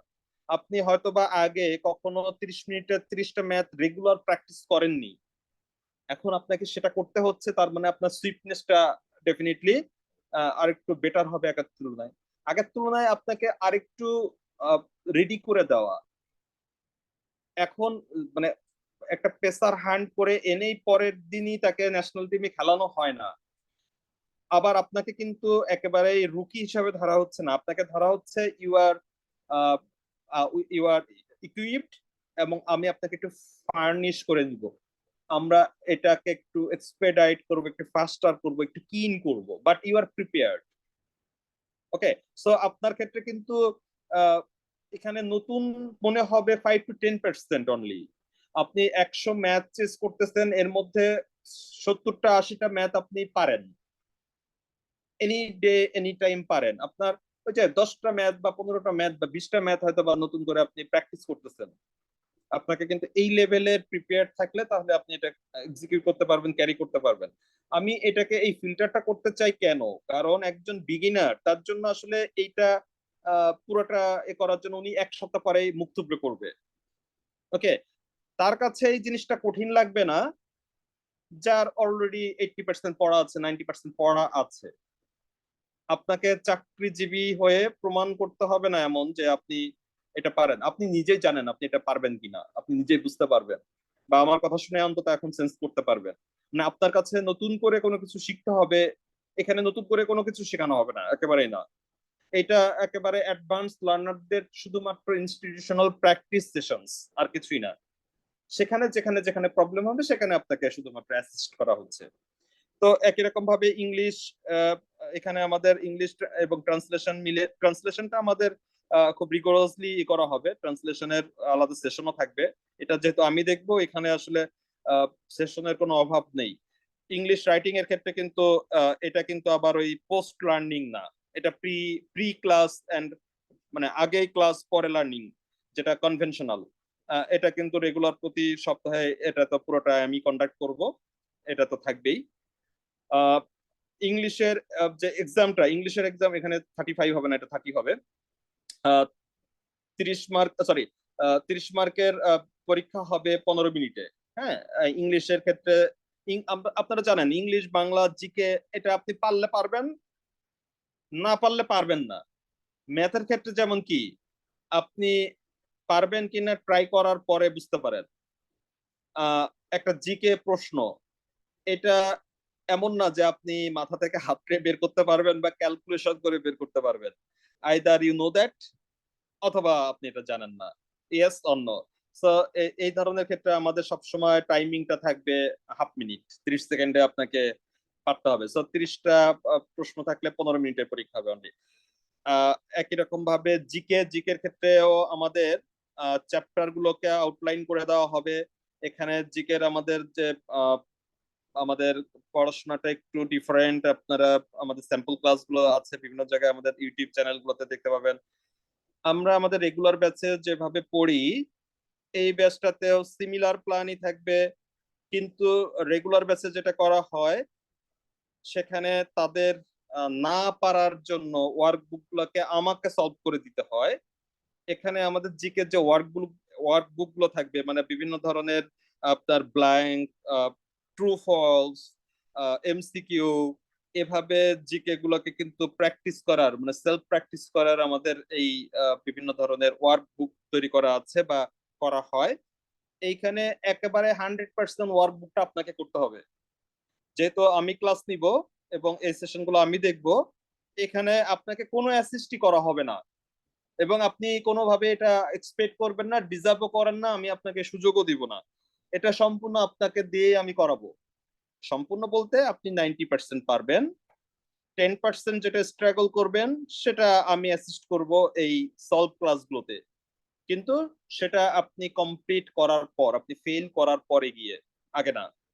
সুতরাং এখানে আপনাকে ওই সাধারণ আমাদের রেগুলার ব্যাচগুলোতে যে অ্যাডভান্টেজটা দেওয়া হয়, তাদেরকে তারা পারছে না তাদেরকে হেল্প করতে হয়, এখানে আপনি আসলে আমার ওই হেল্পটা পাবেন না, এটা আপনাকে নিজে করতে হবে, সেলফ স্টাডি এটা। ওকে, সো এটা এইভাবে আমরা করব, এটা এইভাবে চলবে। বাংলা, আইসিটি এই দুইটার ক্ষেত্রে আমরা একটা সিঙ্গেল বই ফলো করব, প্রিভিয়াস ইয়ার কোশ্চেন এবং চ্যাপ্টারের ডিটেলস মিলে এটার আউটলাইনটা আমরা ডিটেলস পরবর্তীতে আমাদের এগুলো শুরু যখন হবে তখন বইয়ের কথা উল্লেখ করে দিব, কোন বই থেকে কিভাবে ফলো করব সেটা গাইডলাইন থাকবে। সো এটাই হচ্ছে টোটালি খুব সংক্ষেপে আমাদের লার্নিং মেথডটা, যে আমরা পরপর 4 উইক এভাবে আমাদের 4টা প্রত্যেকটা এই টপিকের math, English translation, English writing, GK, Bangla এবং আইসিটি, এই 6টা টপিকের উপর আমাদের উইকলি টার্গেট, রিডিং ম্যাটেরিয়ালস, সমস্ত কিছু এগুলো দেওয়া হবে। আপনারা প্রত্যেকটা টার্গেট কমপ্লিট করবেন, অ্যাসাইনমেন্ট জমা দিবেন, টার্গেট কমপ্লিট করবেন, অ্যাসাইনমেন্ট জমা দিবেন, টার্গেট কমপ্লিট করবেন এবং অ্যাসাইনমেন্ট জমা দিবেন। এবং নির্দিষ্ট বিরতিতে যেখানে যেভাবে পরীক্ষার শিডিউল থাকবে, 5th উইকে গিয়ে ফুল উইক জুড়ে আমরা এই 4 উইকের পড়াশোনাটার আমরা এটাকে রিভিশন দিব এবং পরীক্ষা দিব। এটাই হচ্ছে আমাদের লার্নিং মেথড বা আমাদের পদ্ধতি পড়ালেখার, বা এখানে এভাবে আমরা এটা করব। এখানে আসলে যেটা একেবারে এবার গুরুত্ব দেওয়া হয়েছে যে কোনোভাবেই আপনার এই সাকসেস ফেইলারের ক্ষেত্রে আমাদের এখানে কন্ট্রিবিউশনটা একেবারেই খুব কম। আপনি যদি সেলফ কেয়ারিং হন, সেলফ মোটিভেটিং হন, তাহলে এটা আপনাকে কাজে দিবে। আপনি যদি প্রিপেয়ার্ড হন তাহলে আপনি এটা ক্যারি অন করতে পারবেন, এবং এখানে পুরাটাই আসলে সেলফ ডিপেন্ডেন্ট হয়েই করতে হবে। আপনাকে একেবারেই নতুন কোনো কিছু শেখানো হবে না, আইটেমাইজ কোনো কিছু শেখানো হবে না, আপনাকে শুধুমাত্র ফাইন টিউনিং করা হবে। আপনি অলরেডি সবকিছু পারেন, জানেন, সেখান থেকে আপনাকে একটু আগামী 6 মাস যে টাইমটা আছে বা পরীক্ষার আগ পর্যন্ত যে সময়টা আছে, সময়টাকে আপনাকে ইন লাইন উইথ ইউর মানে এক্সপেকটেশনস, আপনাকে এই নার্চারিংটা এই এটা এখানে এটা সুযোগ থাকবে। এটুকুই হচ্ছে আমাদের পক্ষ থেকে মানে দেওয়ার মতো বা আপনাকে হেল্প করার মতো। ওকে, এবার আসেন যে আসলে আমি কাদেরকে এক্সপেক্ট করছি। আপনারা অলরেডি বুঝতে পেরেছেন যে কাদেরকে আমরা আসলে এক্সপেক্ট করছি বা কাদেরকে নিতে চাই। একেবারেই এখানে মানে নতুন যারা আছেন তাদেরকে আমি কিন্তু পরামর্শ দিব, আমাদের যে রেগুলার ব্যাচ আছে, হ্যাঁ, আমাদের সিগনেচার মে বা সিগনেচার ফেব্রুয়ারি ব্যাচের মতো যারা রেগুলার ব্যাচ আছে, যেখানে আইটেম ওয়াইজ সব কিছু করানো হচ্ছে, আইটেম ওয়াইজ আগে করানো হয়, এটা সম্পূর্ণ করার পরে গিয়ে আমি মিসসেলেনিয়াস লেভেলের এই প্রিপারেশনের জন্য প্রস্তুত হব। তখন আমি অনায়াসে 100 ম্যাথ হ্যান্ডেল করতে পারবো, বা আরো বেশি থাকলেও হ্যান্ডেল করতে পারবো। পুরো সপ্তাহে সবগুলো আইটেম আমি তখনই হ্যান্ডেল করতে পারবো যখন আমার আইটেম ওয়াইজ এই প্রিপারেশনটা আছে। আমি এখানে এক্সপেক্ট করি আমাদের আসলে ক্লাস সেশন গুলো কিন্তু হবে অনলি ফ্রাইডে এন্ড স্যাটারডে, অথবা গভর্নমেন্ট হলিডেজ যেগুলো আছে। ক্লাসের সংখ্যা কিন্তু কম, টোটাল 6 মাস ধরে আমরা ক্লাস করব অনলি 50টা ক্লাস আছে আমাদের শিডিউল, 50টা ক্লাস। এর বাইরে তো আমাদের নন শিডিউল অনেক সেশন থাকে, সেটা আলাদা। টোটাল সেশন থাকবে অফিসিয়ালি 50 সেশন, 100টা আমাদের মডিউল বা অ্যাসাইনমেন্ট থাকবে, হ্যাঁ সরি এখানে 120টা, এবং এই 50টা সেলফ ক্লাস বা যেভাবে আমরা বললাম ক্লাসগুলো যেরকম হবে, এটা আমাদের টোটাল কন্টেন্ট। এখানে এক্সপেকটেশন হচ্ছে যাদের আসলে প্রিপারেশনটা হয়ে গিয়েছে, আপনারা বুঝতে পেরেছেন, তারা আসবেন। এটা পারছি না, ক্যারি অন করতে পারছি না, বা এতটা সময় পাচ্ছি না, এটা পরে বলার আর কোনো সুযোগ থাকবে না, এটা আগে ভাববেন। যিনি পারবেন বা যিনি বা যারা পারবেন তারা এটা চেস করবেন। স্যার এটা হয়নি, এটা পারবো না, এটা কঠিন লাগছে, আহ, এ ধরনের একেবারে এগুলো শুনতে চাই না। হ্যাঁ, সো ক্লিয়ার করে বলছি, একেবারে শুনতে চাই না। আপনি প্রিপেয়ার্ড থাকলে, আমি যেটা বলেছি যেমনটা বলেছি এটার জন্য প্রিপেয়ার্ড থাকলেই তাহলে তাহলে আপনি ওয়েলকাম, তাহলে আসবেন আর কি। সো এটা আপনি নিজে অ্যাসেস করে বুঝবেন। আর অ্যাডমিশনের আগে আমি কিন্তু 1-to-1 আমি কিন্তু আলাদা করে কথা বলবো, আমি কিন্তু আপনার ফিটনেসটাকে বুঝবো, তারপরে কিন্তু আপনাকে অ্যালাউ করব। অনলি কোর্স ফি হলেই কিন্তু আপনি এখানে ভর্তি হতে পারবেন না। অ্যাকচুয়ালি আই মিন ইট, আমি কিন্তু শুধুমাত্র আপনি ভর্তি হতে চাইলেই এবং টাকা দিলেই ভর্তি করে নিব না। আমি চাই এখান থেকে আপনি আপনি ডিজার্ভিং কেউ হন, আপনি অ্যাকচুয়ালি আপনি চান কিনা, আমি এটা খুব মিন করব। এবং এই আহ, এটা যখন হবে আমরা যে আহ, আমি যেটা বললাম যে ছোট একটা ভাইবা নিব, এটা কিন্তু আপনাকে অন ক্যামেরায় আসতে হবে। হ্যাঁ, বিশেষ করে মেয়েদের ক্ষেত্রে কোনো আপত্তি থাকতে পারে, সেক্ষেত্রে আপনি উইথ ইওর গার্ডিয়ান থাকতে পারেন, কোনো আপত্তি নেই। কিন্তু আপনাকে অন ক্যামেরায় এসে আমি আসলে আপনাকে রিড করতে চাই যে অ্যাকচুয়ালি ইউ ওয়ান্ট ইট, আপনি এটা ডিজার্ভ করেন, আপনি এটা চাচ্ছেন। আমি আপনার ইগারনেসটা কিন্তু আসলে রিড করতে চাই। ওকে, সো এটা এটা একটা কন্ডিশন যে আপনি আপনাকে কিন্তু এরকম একটা সেশনে আমার সঙ্গে অন ক্যামেরায় কথা বলতে হবে, উইথ ইওর গার্ডিয়ান, অথবা with in presence of anyone. Okay, আপনার সেটার ক্ষেত্রে আপনার সুযোগ থাকবে, আপনি যে কাউকে সাথে রাখতে পারেন। আহ, আমার একটু প্রিফারেন্স বেশি থাকবে যারা জব হোল্ডার্স আছেন, কারণ আমি ট্রাই করেছি আপনাদেরকে একটু অ্যাকোমোডেট করতে, যেহেতু ফ্রাইডে স্যাটারডে এবং উইকেন্ড গুলাতে উইকেন্ড এন্ড হলিডেজ গুলাতে ক্লাস হবে, সো আপনারা আশা করি এখানে এটা এই অ্যাডভান্টেজটা পাবেন, মানে আপনাদের ক্ষেত্রে খুব একটা আউটস্ট্রাক্ট করবে না মডিউলটা। এর পাশাপাশি যারা একেবারে ফুললি প্রিপেয়ার্ড আছেন, নিজের দায়িত্বে বুঝবেন আপনি কতটুকু প্রিপেয়ার্ড। আপনারা যারা ফুললি প্রিপেয়ার্ড আছেন তারাও ওয়েলকাম, কিন্তু সেক্ষেত্রে ওই যে কন্ডিশন, যে কোনো অজুহাত চলবে না, আপনাকে আসলে এক্সিকিউট করতে হবে, পারতে হবে, ডিলে করা সম্ভব হবে না। যারা এখনো officer officer cash officer general অথবা ক্যাশ এগুলো নিয়ে ফাইট করছেন, আমি তাদেরকে ডিসকারেজ করব। আপনারা এটাতে আসলে আপনাদের ট্রাফিক তৈরি হবে অনেক বেশি। এখানে যারা আসবেন তারা মানে তারা অ্যাকচুয়ালি শুধুমাত্র বিবিএডি এটাকেই মিন করছেন, এবং এসও এটাকে আপনি প্রিফারেন্স দিবেন, বা এসও হিসাবে আছেন আপনারা, এসও প্রয়োজন নাই, শুধুমাত্র বিবিএডি নিয়ে ভাবছেন, শুধু তারাই আসেন। আমি তাদের বাইরে আর খুব বেশি তাদের আর কাউকে এখানে এক্সপেক্ট করছি না। জি বলেন প্লিজ। স্যার, যারা ফ্রেশার আছে, যারা একদম নতুন, বাট তারা কনফিডেন্স যে তাদের বেসিক স্ট্রং এন্ড তাদের নতুন করে কিছু শেখানোর নেই, তো তারা যদি চায় তারা কি জয়েন হতে পারবে কিনা? হ্যাঁ অবশ্যই পারবেন আপনি। দেখেন, ডিবি রিক্রুটমেন্টে আমি খুব রিসেন্ট সময়ে আমি একাধিক ব্যাচের ক্ষেত্রে আমি চোখের দেখা স্ট্যাটিস্টিক্স নেওয়ার আমি ট্রাই করেছি। অলমোস্ট 90% ছেলে মেয়ে আসে যারা কোনো না কোনো জব থেকে আসে, অনলি 10% আসে ফ্রেশার। বাংলাদেশ ব্যাংকে যারা এডি হিসেবে জয়েন করে, এরা কমপক্ষে 2টা বিসিএস এর ভাইবা দিছে, অথবা কোনো ব্যাংকের অফিসার বা সিনিয়র অফিসার হিসেবে আছে, অথবা কোনো এমএনসি তে কাজ করতেছিল, কোনো রিসার্চ ফার্মে কাজ করতেছে 1.5 বছর, মানে কোনো না কোনো একটা জবে অলরেডি মানে দেওয়ার অকুপাইড দেয়ার, তারা একটা সুইচ করেছে, এবং আবার এখান থেকে একটা বড় অংশ বিসিএস এ চলে যাচ্ছে, কারণ আগে বিসিএস দেওয়া ছিল।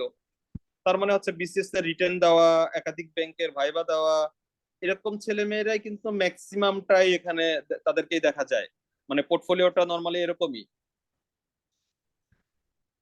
ওকে, তো তার ফলে যেটা হয়, এটা এটা কি বলা যায়, ফ্রেশারদের এখানে আহ, অসম্ভব না, আমি সেটা মিন করেছি, বাট লিমিটেড, সংখ্যাটা খুব কম। তো আমি ফ্রেশারদেরকে নিব না, আমি এটা মিন করিনি। আপনি যদি ক্যারি করতে পারেন তাহলে আমার কিন্তু আপত্তি নেই, তবে এই কোর্সটাতে অ্যাডমিট হওয়ার পর কিন্তু কোনো রিফান্ড হবে না। আমাদের অন্যান্য কোর্সে আমি কিন্তু রিফান্ড অ্যালাউ করি, আমি এখানে এই ধরনের কোনো টার্বুলেন্স অ্যালাউ করব না, একেবারেই মানে এটা কোনো চলবে না। তো যা কিছু সিদ্ধান্ত নিব আগে, মানে পরে কিন্তু আর আপনি ডিসকন্টিনিউ করতে পারেন, বাট আপনি কিন্তু রিকভার হবে না, আপনার কোনো কোর্স ফি কিন্তু ফেরত পাবেন না। সো খুবই বুঝে শুনে আমরা আসলে এটা করব, এবং এখানে একেবারে দায়িত্ব কিন্তু আপনার, পড়াশোনাটা কিন্তু আপনার দায়িত্বে করতে হবে। অন্যান্য ব্যাচে যেটা হয় আপনারা দেখেছেন, আমি আপনাদের পড়াশোনা নিয়ে অনেক টেন্স থাকি, অনেক বেশি আপনাদেরকে মাঝে মধ্যেই এই এই বয়ান সেই বয়ান, সবসময় এটা বকা জকা নানান ধরনের উৎপাত তৈরি করি। আমি কিন্তু এখানে আপনাদেরকে খুব ম্যাচিউরড ভাববো, মানে আপনাকে গুতায় করতে হবে, করাতে হবে, এরকম কেউ আসবেন না। মানে আমি আপনাকে কিন্তু এই মানে বাচ্চাদের মতো লুক আফটার করাটা এই ব্যাচের জন্য না। এখানে আপনি বরং অনেক প্রফেশনালি আমাদেরকে ব্যবহার করার ট্রাই করবেন। ওকে, এখানে কিন্তু সম্পর্কটা আরো অনেক ম্যাচিউরড, মানে আপনার আমাদের মানে মেন্টরস স্টুডেন্টস এখানে কিন্তু এক্সপেকটেশনস গুলা মানে এবং ডিপেন্ডেন্সিটা আরো অনেক ম্যাচিউর। আপনি আমি আপনাকে রিলাই করব, আপনি আমাকে রিলাই করবেন, আমি রিলাই করব আপনি আউটপুট দিচ্ছেন, আপনি শো করবেন যে হ্যাঁ আমি আমি রেগুলার আছি। তো এখানে কিন্তু ওই যে বকাঝকা দেওয়া বা আদায় করে নেওয়ার জন্য চাপ তৈরি করা, এই ধরনের পরিবেশ এখানে এক্সপেক্টেড হবে না। আপনি সেলফ ড্রাইভেন হয়েই কিন্তু আপনি আপনার দায়িত্বে এটা করবেন। এটাই কিন্তু এক্সপেক্ট করা হবে। সো যারা একটু matured in your preparation and in your personality, আমি খুব কম সংখ্যক ছেলে মেয়ে চাই। হ্যাঁ, খুব কম সংখ্যক ছেলে মেয়ে চাই। মানে ডিসকারেজিং ফ্যাক্টরস আমি বেশি হাইলাইট করছি। মানে এখান থেকে খুব বেশি টাকা পয়সা কামানোর খুব বেশি ধান্দা নাই। আমি একটা স্মার্ট একটা ব্যাচ চাই যাদের কাছ থেকে আমি একটা আউটপুট পেতে পারি। 6 মাস যে পরিশ্রমটা করব তারপরে যেন বলতে পারি যে না, অ্যাটলিস্ট আমার 10টা ছেলে মেয়ে আছে, তারা ফিট ফর টু বি এডি। এডি হওয়ার জন্য ফিট। আমি যদি আপনাকে সার্টিফাই করি তাহলে আপনি ধরে নিবেন, যদি আপনার কোনো দুর্ঘটনা না ঘটে, পরীক্ষার হলে পৌঁছতে পারেন, তাহলে আপনি এডি হবেন। কারণ আমি রিমার্ক করি খুব ক্রিটিক্যালি, আমি স্যাটিসফাইড হই যখন আমি বুঝতে পারি যে এটাতে কেউ আর ডিসস্যাটিসফাইড হবে না। তো সেই লেভেলটা যেন পৌঁছাতে পারি, সেই লেভেলটা যেন অ্যাচিভ করতে পারি। আমি কিন্তু মানে স্মেল করতে পারি যে সামওয়ান ইজ ভেরি প্রিপেয়ার্ড, এবং যাদেরকে অনেক আগে এক্সপেক্ট করেছি অনেকে কিন্তু তারা ঠিকঠাক মতন পারফর্ম করে এসেছে, আমার স্টুডেন্টসরাই। ইভেন এখনো আমি আপনাদেরকে মানে উইদাউট মেনশনিং এনি নেম আমি আপনাকে বলে দিচ্ছি, আমাদের সিগনেচার ফ্রাইডে ফেব্রুয়ারি এবং মে, এখান থেকে কিন্তু আমরা ইনশাল্লাহ এডি পাবো। এক্সপেকটেশনস আছে, আমার কনফিডেন্স আছে। সো অনেকেই না, অল্প কয়েকজনের মধ্যে থেকে কিন্তু আমরা এডি পাবো। সো ওই জায়গাটায় পৌঁছাতে হলে ওইটা কিন্তু আপনি আপনার কাজ দিয়ে আমাকে ওই ফ্লেভারটা দিতে হবে, বা আমার সার্টিফিকেশন মেন না, মেন কথা হচ্ছে আপনার প্রিপেয়ারনেস। আমি আপনাকে সেটা বলতে পারবো, আমি আপনাকে সেটা বুঝতে পারবো, সেটা আলাদা বিষয়। তো এটাই হচ্ছে যে মানে এক্সপেকটেশনস গুলো এরকম, কোনো অজুহাত চলবে না। মানে অফিসের প্রেশার ছিল, আপনি আগের থেকেই বলে দিই ভাই, অফিসের প্রেশার থাকলে আপনি আসবেন না। অফিসের প্রেশার, ফ্যামিলির নানান ডিস্টারবেন্স, পার্সোনাল লাইফে নানান ধরনের মন খারাপ, নানান ধরনের টেনশন, সবকিছুকে পাশে রেখে যারা রোবটের মতন রেসপন্স করতে পারেন, যারা তাদের কাজটাকে প্রায়োরিটি দিবেন, মানে অ্যাসাইনমেন্ট কমপ্লিট করে দিয়ে বয়ফ্রেন্ডের সঙ্গে বা গার্লফ্রেন্ডের সঙ্গে ঝগড়া করবেন, এই ধরনের প্রফেশনাল ক্যারেক্টাররাই মোস্ট ওয়েলকাম। ওকে, তার বাইরে বাকিরা আপাতত আসবেন না, এভাবেই বলবো আর কি। একটু অভদ্র লাগলেও শুনতে, খুব সিরিয়াস ক্যান্ডিডেটরা আসবেন, অপ্রয়োজনীয় লোকজন আসবেন না। যেটা হয় যে কম্পোজিশনটা যদি একরকম না হয়, একটা ব্যাচ যদি হোমোজেনাস না হয়, ভালো আউটপুট আসে না, পড়িয়ে শান্তি পাওয়া যায় না। স্যার পারছি না যখন আপনি 5বার শুনবেন, তখন স্যারও আসলে আর স্যারও নিজেও আর পারার মধ্যে থাকে না। তো এইরকম কোনো ডিমোটিভেটিং ক্যারেক্টার্স বা নেগেটিভ, মানে আপনি পারেন না, আপনার হচ্ছে না, এরকম না। Enthusiastic peoples guys, they are welcoming. So আপনাদের আর কোনো প্রশ্ন আছে কিনা, আপনারা কেউ কিছু জানতে চান কিনা আলাদা করে? আমি তো অনেক কথা বলেছি, এবার আপনারা আমাকে একটু প্রশ্ন করেন যে আমি আপনাদেরকে আর এখান থেকে আপনার এক্সপেকটেশন পূরণ হবে কিনা। কোর্স ফি পরে যাচ্ছি, কোর্স ফিটা নিয়ে একটু পরে কথা বলছি। ক্লাস নেওয়া, ম্যাটেরিয়াল দেওয়া, সাপ্লিমেন্ট দেওয়া সবকিছু টেলিগ্রাম না ভাই, টেলিগ্রাম না, গুগল ক্লাসরুমে হবে। Google classroom is smarter than anything else. এখানে সবকিছু অনেক বেশি হ্যান্ডি, এটাতেই করা হবে। গুগল ক্লাসরুমটাই সহজবোধ্য সবার কাছে, এটাতেই করা হবে। আগামী বছর মে মাসে উৎসর্গ আচার্য, আচ্ছা আগামী বছর মে মাসে আমার বয়স শেষ হয়ে যাবে। আমি কি এবছর সার্কুলার পাবো? আশা তো করি। আগামী মে মাসের মধ্যে যদি সার্কুলার না হয় তাহলে আসলে পড়াবো কাদের? আর পড়িয়ে লাভ কি? কদিন পরে তো তাহলে আসলে কোনো কাজে আসবে না, তাই না? তো অবশ্যই এক্সপেক্ট করছি হওয়া উচিত। ফোকাস মোটামুটি লিখতে পারি, প্রবলেম হয় সিকোয়েন্স মেনটেন করে লিখতে পারি না। এটা আবার কি কথা বললেন? সিকোয়েন্স মেনটেন করে লিখলে কি আপনার কলম কি কেউ আটকায় রাখে? এইগুলা শুধু মেন্টাল ব্লকিং আর কিছুই না। আপনি এখন চিন্তা করেন যে আপনি সিকোয়েন্স মেনটেন করে লিখতে পারেন, আপনি দেখবেন এখনই লিখতে পারতেছেন। এইগুলা মানে ওই যে আমাদের ব্রেনের কিছু আজাইরা সেল আছে, হ্যাঁ, এই আজাইরা সেল গুলা সারাদিন আমাদেরকে নানান ধরনের কুবুদ্ধি গুলা দেয়, আজাইরা ইনস্ট্রাকশনস গুলা দেয়। কিছু নিউরন আছে যে সারাক্ষণ তার কাজ হচ্ছে এই ধরনের আজাইরা নানান ধরনের মানে এই ইস্যুস তৈরি করা।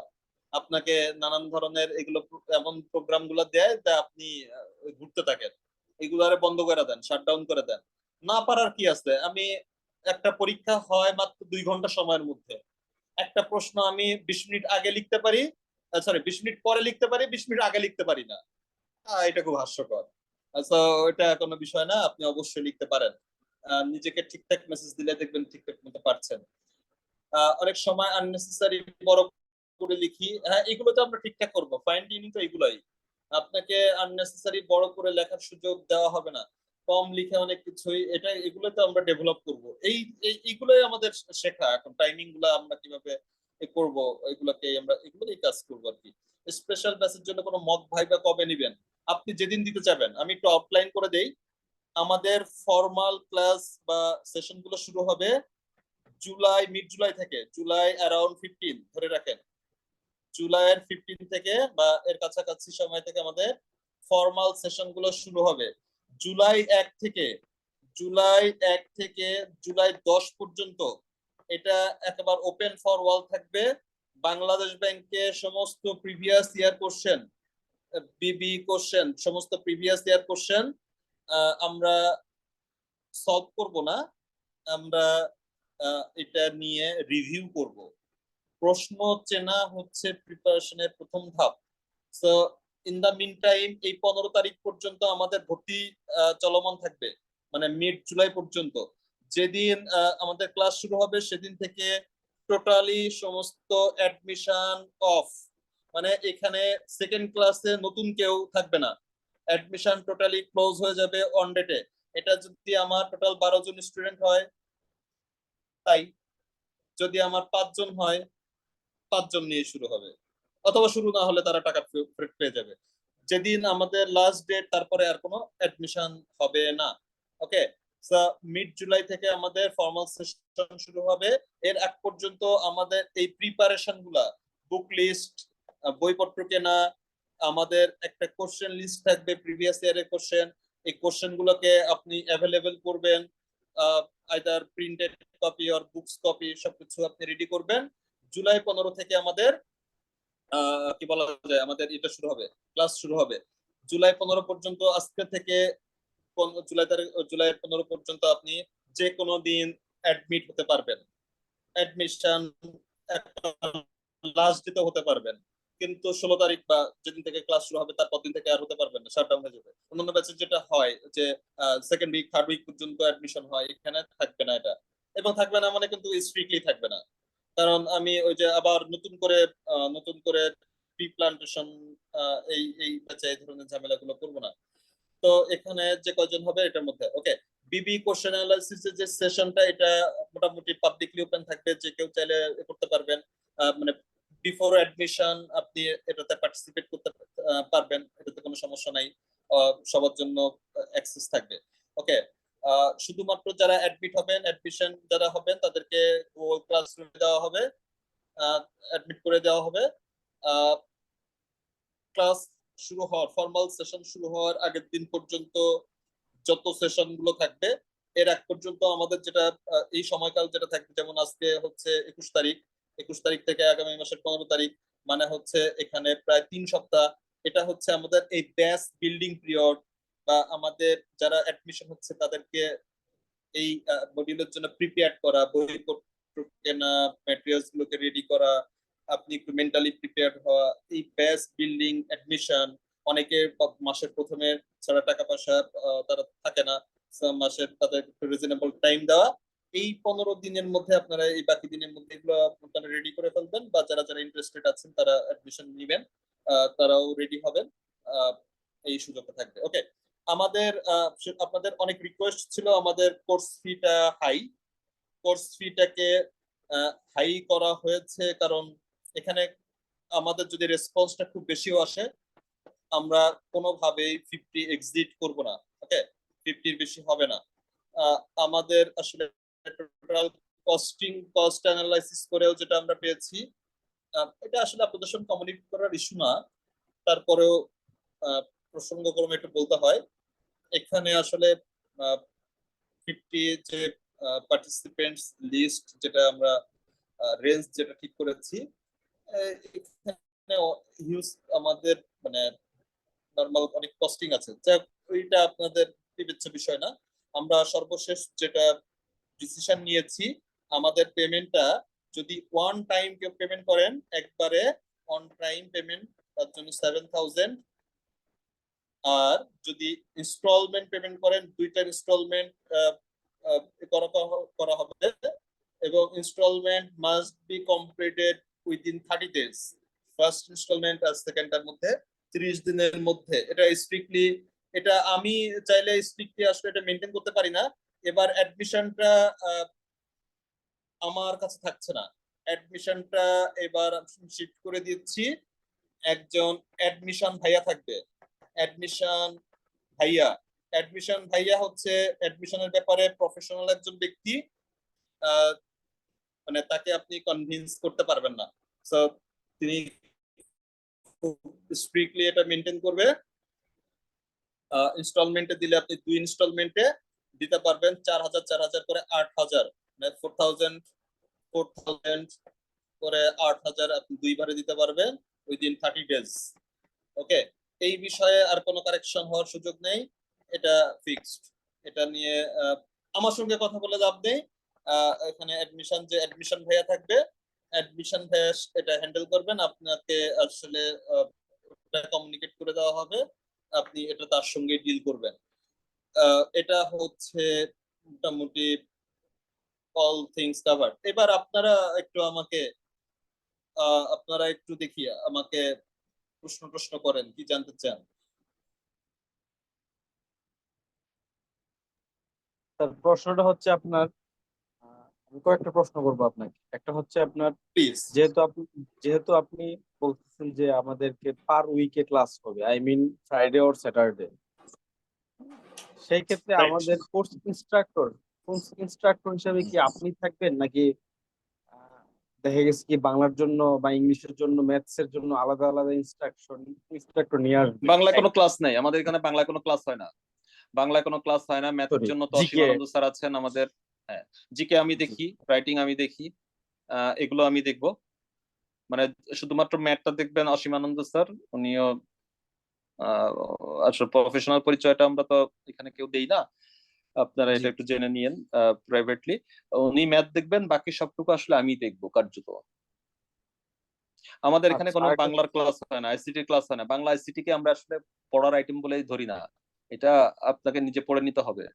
সো ওইখানে আমরা ওইটা আমাদের কোনো অ্যারেঞ্জমেন্ট নেই, আমরা আপনাকে বাংলা পড়াবো না, আমাদের কোনো রেগুলার বেসিসে বাংলার ক্লাস হয় না।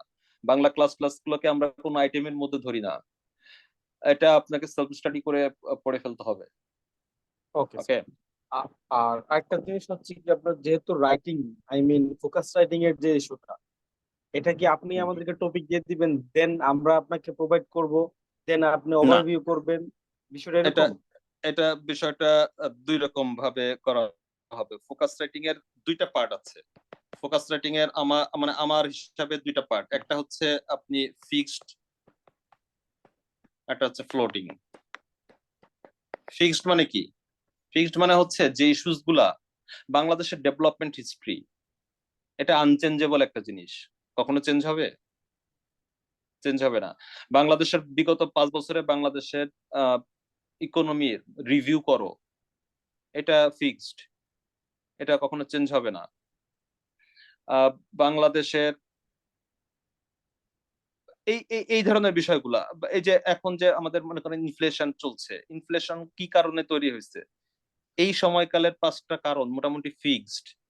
মানে এটা যে কারণে হয়েছে সেটা কারণগুলা মোটামুটি চিহ্নিত কারণ। তো এই ধরনের ফিক্সড আইটেম গুলো এক ধরনের লার্নিং। আর যেটা আসে আপনার আমাকে কাস্টমাইজ করে লিখতে হয়, যেটাকে আমরা বলি যে আননোন ইস্যুজ একটা আসে, আননোন কোন ইস্যুজ আসলে আসে না।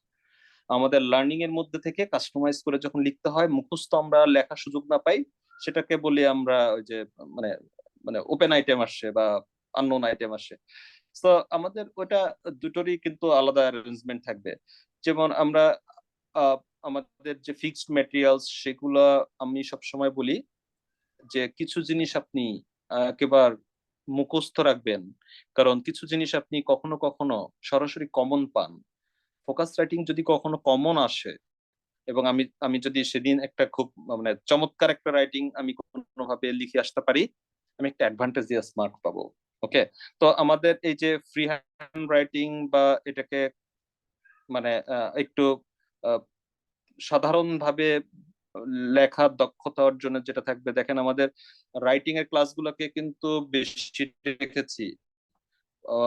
দেখেন অনলি কিন্তু ইংলিশ রাইটিং এর ক্লাস আছে 20টা, আর কিন্তু ক্লাস সব 10টা করে।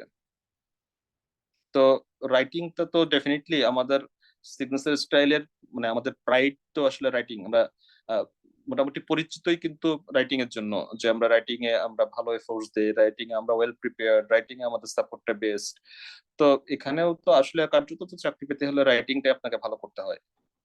তো রাইটিং এর এটা কিন্তু সাফিসিয়েন্ট, আপনি এটা থাকছে। আমাদের অ্যারেঞ্জমেন্টও দেখেন এখানে কিন্তু বেশি রাখা হয়েছে, তো সব রকম ভাবে থাকবে। জি, আর কোনো প্রশ্ন? স্যার আমার একটা কোশ্চেন ছিল। প্লিজ। স্যার আমি আপনার সিগনেচার জানুয়ারি বেসের স্টুডেন্ট ছিলাম। তো যেটা আমি আপনার ওইখান থেকে যেটা শিখতে পারছি, বিশেষ করে আপনার যে এই ফোকাস স্টাডিং এর যে ক্লাসগুলা, ওইখান থেকে সামারি এবং ওই যে প্রশ্ন উত্তর প্যাসেজ থেকে যে প্রশ্ন উত্তর সলভিং, ওই টেকনিকটা খুব কাজে দিছে আর কি। সাথে সাথে স্যার ওই যে ওই আপনার যে একটু আগে যেটা বললেন, ওই যে ফোকাস রাইটিং যে দুইভাবে আসে, একটা হচ্ছে ফিক্সড, একটা ফ্লোটিং। তো আপনার তো ওই 10টা আমরা ফোকাস রাইটিং পাইছি ওই বেসে। ওই 10টা ফোকাস রাইটিং গুলা ধরেন মোটামুটি মানে আসলে মানে লিখে আসা যাবে বা একটা স্ট্যান্ডার্ড লিখে আসা যাবে। বাট প্রবলেমটা হয় যখন কোনো কিছু যে প্লটিং আসে, তখন ওটাও হয়তো লিখতে পারি, টুকটাক লিখতে পারি, কিন্তু একটা যে মানে নিজের মনের মতো একটা লিখে আসা, সেন্টেন্স স্ট্রাকচারটা একটু সুন্দর করে লিখে আসা, ওই জিনিসটা হয়ে আসে না আর কি, বা ওই জিনিসটা হয় না। এখন লেখার তো অনেক ধরনের ওই হয়। জিনিসটা হতে গেলে আপনার নামটা একটু বলেন তো, আমি আসলে নামটা দেখতে পাচ্ছি না, আমি নাম মেনশন করতে পারছি না। আপনার নামটা একটু বলেন না। সাইদ। সাইদ। দেখেন আমি আপনার কথাটা বুঝতে পেরেছি, সাইদ বানানটা ভুল করছি কিনা, SAYED এরকম কি? জি জি জি জি জি। সাইদ, আপনার যে প্রসঙ্গটা আমি এবার একটু আপনার ওখানে একটু যোগ করি, সেটা হচ্ছে আপনার আসলে রাইটিং ঠিক করতে হলে যেভাবে ক্লাসে প্র্যাকটিস করা দরকার, সেটা কিন্তু আসলে যেটা হয় রেসপন্স পাওয়া যায় না। কথার কথা, আমি একটা ছোট্ট উদাহরণ মাথায় আসে, একটু উদাহরণটা দিই। আমরা ইকোনমিক ডেভেলপমেন্ট বলি না? ইকোনমিক ডেভেলপমেন্ট খুব সিম্পল ওয়ার্ড, অনেকবার সবসময় কথা কথা ইকোনমিক ডেভেলপমেন্ট বলি। ইকোনমিক ডেভেলপমেন্ট বলতে আমরা নিউমেরিক্যালি জিডিপি গ্রোথ কে বুঝি, তাই না? তাহলে economic development is measured by GDP growth. এখন দেখেন তো জিডিপি গ্রোথের সাথে দেখেন তো কত জিনিসের সম্পর্ক। জিডিপি গ্রোথের সাথে সম্পর্ক, জিডিপি যদি গ্রোথ হয়, বেশি হয়, জিডিপি যদি গ্রোথটা পজিটিভ হয়, তাহলে আলটিমেটলি আমার এক্সপোর্ট কি করে, বাড়ে না কমে? পারবে। বাড়বে। ইম্পোর্ট বাড়বে না কমবে? পারবে। বাড়বে। আমার প্রোডাকশন, তাও পারবে। প্রোডাকশন বাড়াই তো জিডিপি বাড়া। যদি প্রোডাকশন বাড়ে তাহলে কি আমার এমপ্লয়মেন্ট বাড়বে না কমবে? পারবে স্যার। বাড়বে। যদি আমার এমপ্লয়মেন্ট বাড়ে, প্রোডাকশন বাড়ে, জিডিপি বাড়ে, তাহলে আমার পার ক্যাপিটা ইনকাম বাড়বে না কমবে? পারবে স্যার। বাড়বে। যদি আমার পার ক্যাপিটা ইনকাম বাড়ে, তাহলে পভার্টি বাড়বে না কমবে? কমবে। কমবে। তাহলে এটা যদি আমার জিডিপি গ্রোথ পজিটিভ হয়, এর সবগুলাই বাড়বে, পভার্টি কমবে। যদি নেগেটিভ হয়, সবগুলাই কমবে, পভার্টি বাড়বে, ঠিক কিনা? হ্যাঁ, বলবো। এখন এখন যদি আপনাকে বলা হয় একটা প্রশ্ন যে বাংলাদেশের ইকোনমিক ডেভেলপমেন্টের সাথে পভার্টি গ্রোথের সম্পর্ক লিখতে হবে, তাহলে কি পভার্টি গ্রোথ, সরি পভার্টি মানে পভার্টি এলিভিয়েশনের সম্পর্ক, অথবা যদি বলে ইকোনমিক ডেভেলপমেন্টের সাথে এক্সপোর্টের সম্পর্ক, অথবা যদি বলে যে ইকোনমিক ডেভেলপমেন্টের সাথে এমপ্লয়মেন্টের সম্পর্ক, এই অ্যান্সারের মধ্যে কোনো পার্থক্য আছে? না স্যার। না, পার্থক্য নেই। Economic development is measured by GDP growth. GDP growth simply means greater level of production compared to the last year, and better production requires better investment. Better investment accumulates better fund and higher employment. When production is higher, then export is higher. When export is higher, that requires to import more. That means export and import is external trade, এটা অনেক boost up হয়। যদি আমার মানে production বাড়াইতে হয়, that means it requires mass more people to accumulate in production activities, that means employment creation হয়। যদি এমপ্লয়মেন্ট ক্রিয়েশন হয়, মানুষের এভারেজ ইনকাম বেড়ে যায়, পার ক্যাপিটা ইনকাম বেড়ে যায়, that ultimately impacts on poverty reduction. এই যে কথাগুলা, এই যে সম্পর্কগুলা, এইগুলো যদি আপনি পার্মানেন্টলি জানেন, এগুলো কি কথায় লেখাটা খুব বেশি চ্যালেঞ্জিং না। তো এইখানে দেখেন আপনি কমন কেন এক্সপেক্ট করবেন, এখানে দেখেন তো কোনো একটা প্রশ্ন কি এখান থেকে কমন আসার প্রয়োজন আছে, বা মুখস্থ করে লিখতে হবে, বা এটা কি মুখস্থ করা সম্ভব? এখান থেকে এই একটা যে আমি একটা ছোট্ট ডায়াগ্রাম দেখালাম, এখান থেকে আপনি যদি সুন্দর করে বসেন, এখান থেকে 10টা ফোকাস রাইটিং কোশ্চেন বানাইতে পারবেন না আলাদা করে? পারবেন। এই 10টা ফোকাস রাইটিং আলাদা করে বাংলায় লিখলেন 10টা, ইংরেজিতে লিখলেন 10টা, এই 20টা কি এই একটা টপিকের উপর আপনি মুখস্থ করা পসিবল পৃথিবীর কারোর পক্ষে? একদম অসম্ভব। এখন দেখেন, এই ইকোনমিক ডেভেলপমেন্টের ডাটা কিন্তু আপনাকে জানতে হবে, যে মানে একেবারে মানে 70 থেকে শুরু করে 24 পর্যন্ত প্রতি বছরের ইকোনমিক গ্রোথ কত পার্সেন্ট হয়েছে তা না, একটা ওভারঅল ধারণা থাকতে হবে। বাংলাদেশের ইকোনমিক ডেভেলপমেন্ট হিস্ট্রি সম্পর্কে আপনার একটা কিউমুলেটিভ একটা ভালো ধারণা থাকতে হবে, যে আপনি এই দশকে এই ধরনের গ্রোথ আমি করেছি।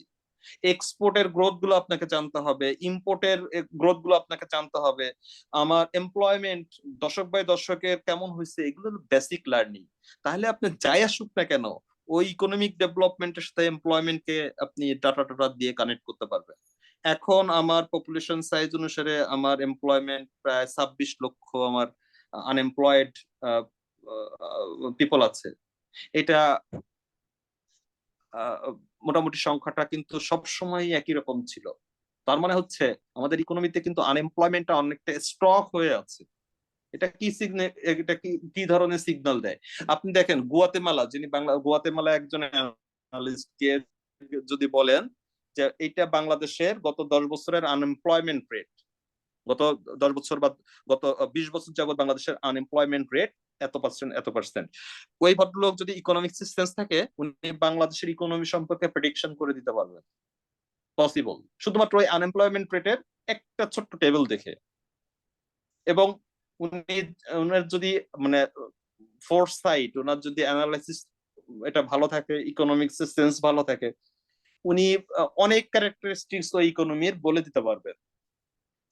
যে কোনো একটা দেশের যদি আপনি শুধুমাত্র এক্সপোর্টের ডাটা দেখেন, ওই দেশের ইকোনমি সম্পর্কে আপনি প্রেডিক্ট করে দিতে পারবেন যে এই দেশের ইকোনমির নেচারটা আসলে এরকম। কারণ এই যে এক্সপোর্টের ডাটাটার যে কনসিস্টেন্সি, ডাটা কনসিস্টেন্সি, এর মধ্যে অনেক কিছু লুকিয়ে আছে যদি আপনি জিনিসগুলোকে দেখতে পান, যদি আপনার সেটা দেখার ক্ষমতা থাকে।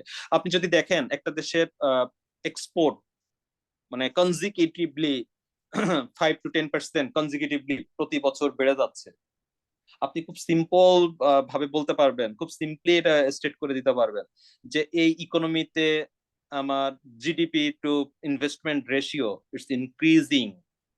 এই ইকোনমিতে আমার ইনভেস্টমেন্ট মানে লোকাল আইদার ফরেন যে investment definitely it's increasing.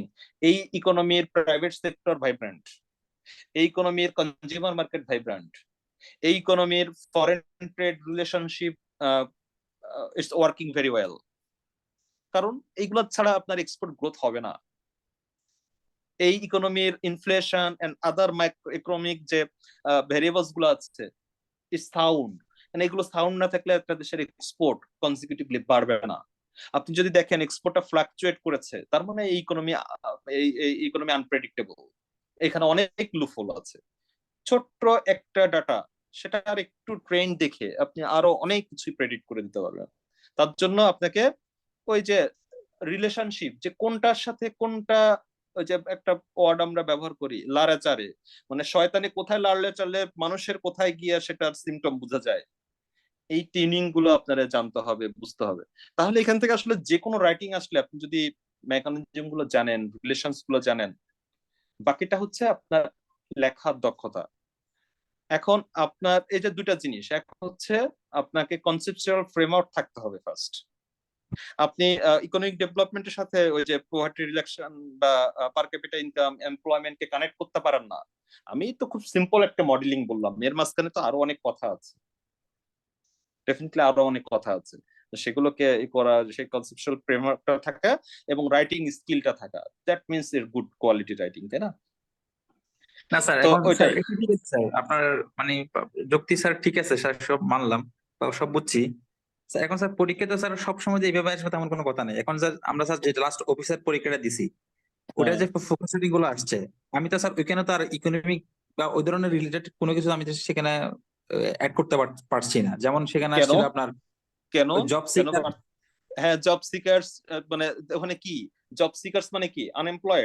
Unemployed person, যারা একদম ফ্রেশ আপনার লেবার ফোর্স। এই যে 26 লাখ আমার কি বলে আনএমপ্লয়েড কথা বললাম, তাহলে এদের এখন করা উচিত কি? মানে বলছে আপনাকে এন্টারপ্রেনারশিপ ডেভেলপমেন্ট করার কথা বলেছে, তারা জব সিকার্স না হয়ে যেন জব ক্রিয়েট করতে পারে, তার মানে এন্টারপ্রেনারশিপ কথা বলা হয়েছে। এটা তো এগুলো এই একই কনসেপ্ট তো, মানে না কেন এদেশে এন্টারপ্রেনারশিপ ডেভেলপমেন্ট করা যায় না? কারণ এদেশে আসলে প্রাইভেট সেক্টর এতটাই দুর্বল, এখানে এন্টারপ্রেনারশিপ কখনো এনকারেজ করা হয় না। আমার ইকোনমিতে একজন এন্টারপ্রেনারের, তাকে ফ্যাসিলিটেট করার মতো কোনো মানে এই ধরনের কোনো আমাদের প্র্যাকটিসে নেই। আপনি আপনি একজন ফ্রেশ গ্রাজুয়েট, আপনি একটা আইডিয়া নিয়ে ব্যাংকে গেলে ব্যাংকের ম্যানেজার আপনার সাথে বসবে, কথা বলবে? ফান্ডিং করা অনেক দূরের কথা। আপনি একটা ইউনিভার্সিটির ফ্রেশ গ্রাজুয়েট, আপনি প্ল্যান করতেছেন কোন একটা সার্ভিস ইন্ডাস্ট্রিতে একটা নতুন ইনোভেটিভ কোন একটা আইডিয়া নিয়ে আসেন, হু উইল ফাইন্যান্স ইউ? কে করবে? করবে? কেউ করবে না। তো এগুলো কিন্তু এই ইকোনমিক্স এর বিষয়, এগুলো কিন্তু খুব মানে দূরের কোনো বিষয় না। আপনি যেটা উদাহরণ দিয়েছেন, এগুলো আমাদের এই লার্নিং গুলোর মধ্যে খুব কাছাকাছি বিষয়। তো এগুলোই তো লিখতে হয়, বা এগুলো লিখতে হবে। তো এগুলো কিন্তু খুব বেশি দূরের বিষয় না, সবগুলো দেখেন খুব কাছাকাছি, সবগুলোই কিন্তু খুব রিলেটেড। আপনি যে উদাহরণটা দিয়েছেন, উদাহরণটা যদি আমাকে বলতেন যে স্যার লাস্ট 2021-এর যে কি বলে, সরি 2020 ভিত্তিক যে জনতা আর্টসির প্রশ্নটা খুব বিদঘুটে ছিল, দ্যাটস ট্রু। এই প্রশ্নটা যেটা রেফার করেছেন তার তুলনায় অনেক বেশি বিদঘুটে ছিল ওটা। হ্যাঁ স্যার, হ্যাঁ, ওটা ও বলতাম, ধরনের ওটা প্রশ্ন বলতাম সামলানো স্যার। আরো কঠিন। হ্যাঁ, জি স্যার। আবার কিছু কিছু সময় কিছু আসবে যেটা আউট অফ ইয়োর সেন্স।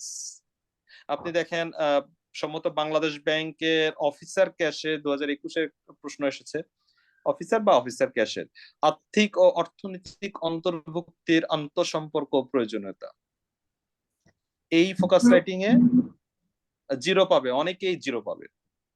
মানে আপনি এই ধরনের টপিক আসলে আপনি শত প্রিপারেশন নিয়েও আপনি আপনি এটাকে কুলাইতে পারবেন না।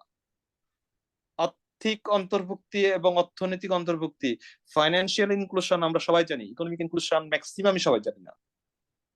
দুইটা ভেরিয়েবল বলেছে, দুইটা ভেরিয়েবলের মধ্যে আন্তঃসম্পর্ক, মানে দুইটা ভেরিয়েবলের মধ্যে সম্পর্ক কেমন এবং প্রয়োজনীয়তা কতটুকু। এখন দুইটা ভেরিয়েবল সম্পর্কে যদি আপনার আইডিয়া স্পেসিফিক্যালি না থাকে, আপনি কিভাবে কানেক্ট করবেন আর কিভাবে তার ইম্পর্টেন্সটাকে আপনি এক্সপ্লেইন করবেন? তো এখানে আপনি যে আপনার যে কনসেপশনাল যে ফ্রেমওয়ার্ক, ওইটা লিমিটেড হয়ে গেলে তখন আপনি লিখতে পারবেন না। তো এই ধরনের ঘটনাও হতে পারে।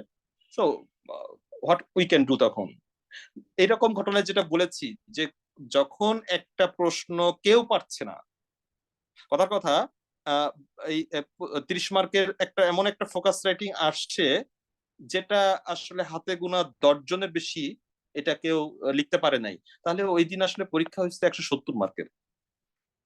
মানে 10 জন তো আসলে কম্পিটিটিভ বা কম্পিটিশনটাকে কোনো প্রভাব করে না, তাহলে বাকিরা আসলে 170-এর উপরই পরীক্ষা দিচ্ছে, তারা কিন্তু 200-এর উপর পরীক্ষা দেয়নি। সো ওটা এক্সেপশনাল কেস, যখন যেটা কেউ অ্যাপ্রোচ করতে পারছে না। আর বাংলাদেশ ব্যাংকের আমরা যখন কোশ্চেন অ্যানালাইসিস করবো, আমরা দেখবো বাংলাদেশ ব্যাংকের প্রতি বছর এভরি কোশ্চেন, প্রত্যেকটা একটা করে প্রশ্ন আছে যেটা ডিস্টিংগুইশ করে দেয় কারা এডি হবে আর কারা বাদ পড়বে। একটা করে ট্রিকি প্রশ্ন থাকে, সে প্রশ্নটা একটা ম্যাথ হতে পারে, একটা ফোকাস রাইটিং হতে পারে, একটা কম্প্রিহেনশন হতে পারে, বা 5টা জিকে হতে পারে, যে কোনো আইটেম হতে পারে। যে কোনো একটা জোন থাকবে যেটা বাকিরা বাদ পড়ে যাবে, যেটার মাধ্যমে ওইটা মাত্র ওই 200 ছেলে মেয়েই পারবে। টোটাল অ্যাপ্লিকেন্টের মধ্যে মাত্র 200 ছেলে মেয়েই ওই হার্ডলসটা পার হতে পারবে, তারা এডি হবে, বাকিরা বাদ পড়ে যাবে। বুঝতে পেরেছি? জি স্যার। ওকে, আর কোনো প্রশ্ন? আচ্ছা, অনেকের টেক্সট আছে, একটু টেক্সট গুলো দেখি। স্যার আসসালামু আলাইকুম, আমার এডি অ্যাপ্লাইয়ের এজ নাই, কিন্তু 22-এর অ্যাপ্লাই করা আছে, এখন 22-এর জন্য কি আর কোনো ব্যাচ? হ্যাঁ, আমাদের যে মেইন স্ট্রিম ব্যাচ যেটা হচ্ছে এমসিকিউ প্লাস রিটেন, যেটাকে বলি আমরা আসলে আমাদের এই বাংলাদেশ ব্যাংক এডি এর ফার্স্ট ফেজ, মানে এটা আমাদের মেইন স্ট্রিম ব্যাচ। ওটা কিন্তু আগামী মাসে আমাদের একটা ব্যাচ শেষ হবে, এরপর পরে কিন্তু আরেকটা নতুন ইনটেক হবে। সো 2022 ভিত্তিক পরীক্ষাগুলোর জন্য যেটা আমাদের ব্যাচ, সেটা কিন্তু আলাদা এডমিশন হবে। ওকে, ওটা কিন্তু আপনারা আলাদা অ্যাডমিট হতে পারবেন। আহ যারা ফ্রেশার আছে 22 ভিত্তিক প্রস্তুতি নিচ্ছে, তাদের জন্য কিছু বলবেন? হ্যাঁ, তাদের জন্যই হচ্ছে আমাদের এই ফার্স্ট ফেজটা। দেখেন, ফার্স্ট ফেজটা আপনি কমপ্লিট করে আসলে, আমি একটু উদাহরণ দেই তাহলে আপনাদের বুঝতে সুবিধা হবে। আমাদের যে ফার্স্ট ফেজ বলছি যেটাকে, বা বাংলাদেশ ব্যাংকের এই আপনাদের যে ব্যাচটা নিয়ে আজকে কথা বলছি, এই ব্যাচটার আগের ব্যাচ বা এটার ফাউন্ডেশন ব্যাচ যেটা, সেখানে আমরা প্রত্যেকটা জিনিস একটু সাবজেক্টিভ ভাবে টপিক ওয়াইজ শিখে আসি। হ্যাঁ, ইংলিশ মানে ইংলিশ বাংলা জিকে যেগুলো আছে প্রত্যেকটা টপিক ওয়াইজ আমরা শিখে আসি। তারপরে গিয়ে কিন্তু আমরা এই যে এই লেভেলটাতে আমরা আমরা শিফট করি, যেটা আমরা বিবিএডি লেভেল বলছি। তো আমাদের যাদের 2022 ভিত্তিক যারা আছেন, অথবা এখন ফ্রেশার, আগামী তো ডেফিনেটলি আপনাদের পড়াশোনা কমপ্লিট হয়ে যাবে, তখন আপনি এই ব্যাচটাতে ইনভলভ হতে পারবেন। তার আগে চাইলে কিন্তু আপনারা আমাদের যে মেইন স্ট্রিম ব্যাচ যেটা বলছে এমসিকিউ প্লাস রিটেন ব্যাচ, যেখানে টপিক ওয়াইজ সবকিছু পড়ানো হয়, আপনারা চাইলে কিন্তু ওটাও ট্রাই করতে পারেন। ওকে, আর কি আছে প্রশ্নগুলো একটু নিই। ফ্রেশ গ্রাজুয়েট তাদের কথা তো বলেছি, ফ্রেশ গ্রাজুয়েট তাদের জন্য তো অবশ্যই আমাদের এটা ব্যাচ আছেই। স্যার, তার মানে এসও 2022 ভিত্তিক যে এটার জন্য আপনি আরেকটা নতুন বেচ নিয়ে আসবেন, বিষয়টা এরকম? হ্যাঁ, হ্যাঁ, ওটা আলাদা ব্যাচ থাকবে, ওটা আলাদা ব্যাচ থাকবে, ওটা আলাদা ব্যাচ আসবে, আলাদা ব্যাচ আসবে। জি, ওকে। আর কোনো প্রশ্ন আছে আপনাদের? কিছু জানতে চাই?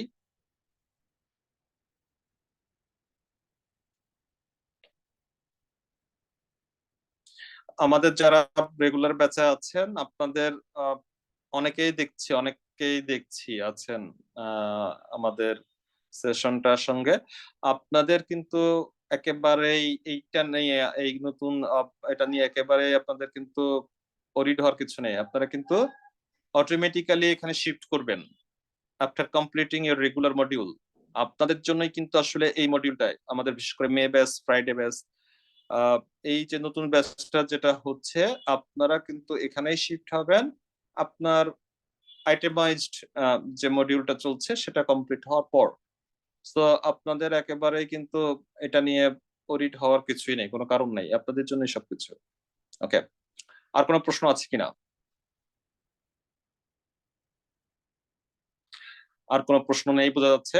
আপনাদের আর কোনো প্রশ্ন থাকলে আমার সঙ্গে তো আপনার কানেক্টেড আছেন আইদার ফেসবুক অথবা হোয়াটসঅ্যাপে, আমাকে আরো বেটার কোনো প্রশ্ন থাকলে যেটা আলাদা করে আপনি জানতে চান আমার কাছ থেকে জেনে নিতে পারবেন।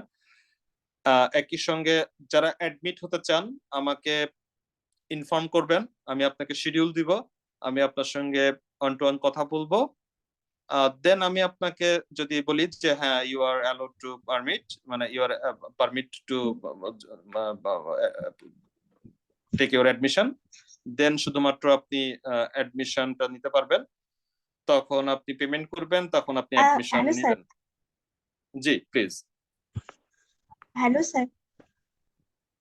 হ্যাঁ, শুনতে পাচ্ছি, হ্যালো। বলেন। জি স্যার, আপনি কি আমাকে শুনতে পাচ্ছেন? হ্যাঁ, হ্যালো। শুনতে পাচ্ছি, বলেন। জি, শুনতে বলছি পাচ্ছি, যে জি বলেন। অ্যাডমিশনের লাস্ট ডেট কবে, বা আমাদের যে অ্যাডমিশনের জন্য যে ভাইবাটা নিবেন, এটা আর একটু বলে, লাস্ট ডেট কবে এটা? আচ্ছা, লাস্ট ডেট হচ্ছে আগামী মাসের মধ্যবর্তী সময়ে। আমি বলেই দিই, আমি একটু ক্যালেন্ডারটা দেখে আমি আপনাকে একটু মোটামুটি টাইম লাইনটাই করে দিই। আগামী মাসের জুলাইয়ের জুলাইয়ের 12-13 নাগাদ হয়তোবা আমাদের এটার মানে ফার্স্ট সেশন, অফিসিয়াল সেশন গুলো আমরা শুরু করব। 13 তারিখের পরের সপ্তাহটা আপনি ধরতে পারেন 14 তারিখ থেকে। তো তার আগ পর্যন্ত অ্যাডমিশন চলবে। ওকে, তার আগ পর্যন্ত অ্যাডমিশন চলবে, ফার্স্ট সেশনের আগ পর্যন্ত, মানে আগামী মাসের মাঝামাঝি পর্যন্ত অ্যাডমিট হওয়ার সুযোগ থাকবে। তারপরে অ্যাডমিশন অফ হয়ে যাবে ক্লাস শুরু হওয়ার সাথে সাথে। আমাদের হোয়াটসঅ্যাপ নাম্বারটা হচ্ছে এটা 01711386157। এখানে আমাকে রিচ করতে পারবেন যে কোনো প্রশ্নের জন্য। আপনারা যারাই অ্যাডমিট হতে চান আমার কাছ থেকে শিডিউল নিয়ে নেবেন এবং আপনি আমার সঙ্গে কথা বলে অ্যাডমিশনের যদি অ্যালো করি আপনি অ্যাডমিট হতে পারবেন। ওকে, তো থ্যাংক ইউ সো মাচ। আর কোনো প্রশ্ন আছে কিনা?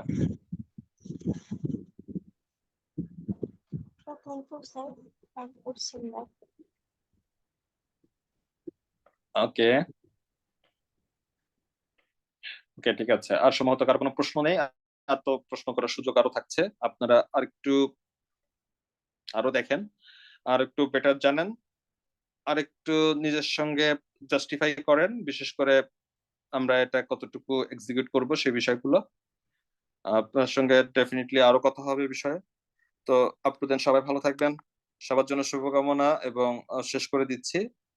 শুভরাত্রি। থ্যাংক ইউ সো মাচ আমাকে এতক্ষণ মনোযোগ দিয়ে শোনার জন্য। সবার জন্য অনেক অনেক অনেক শুভকামনা জানবেন এবং শুভরাত্রি। Thank you. Thank you sir. আসসালামু আলাইকুম।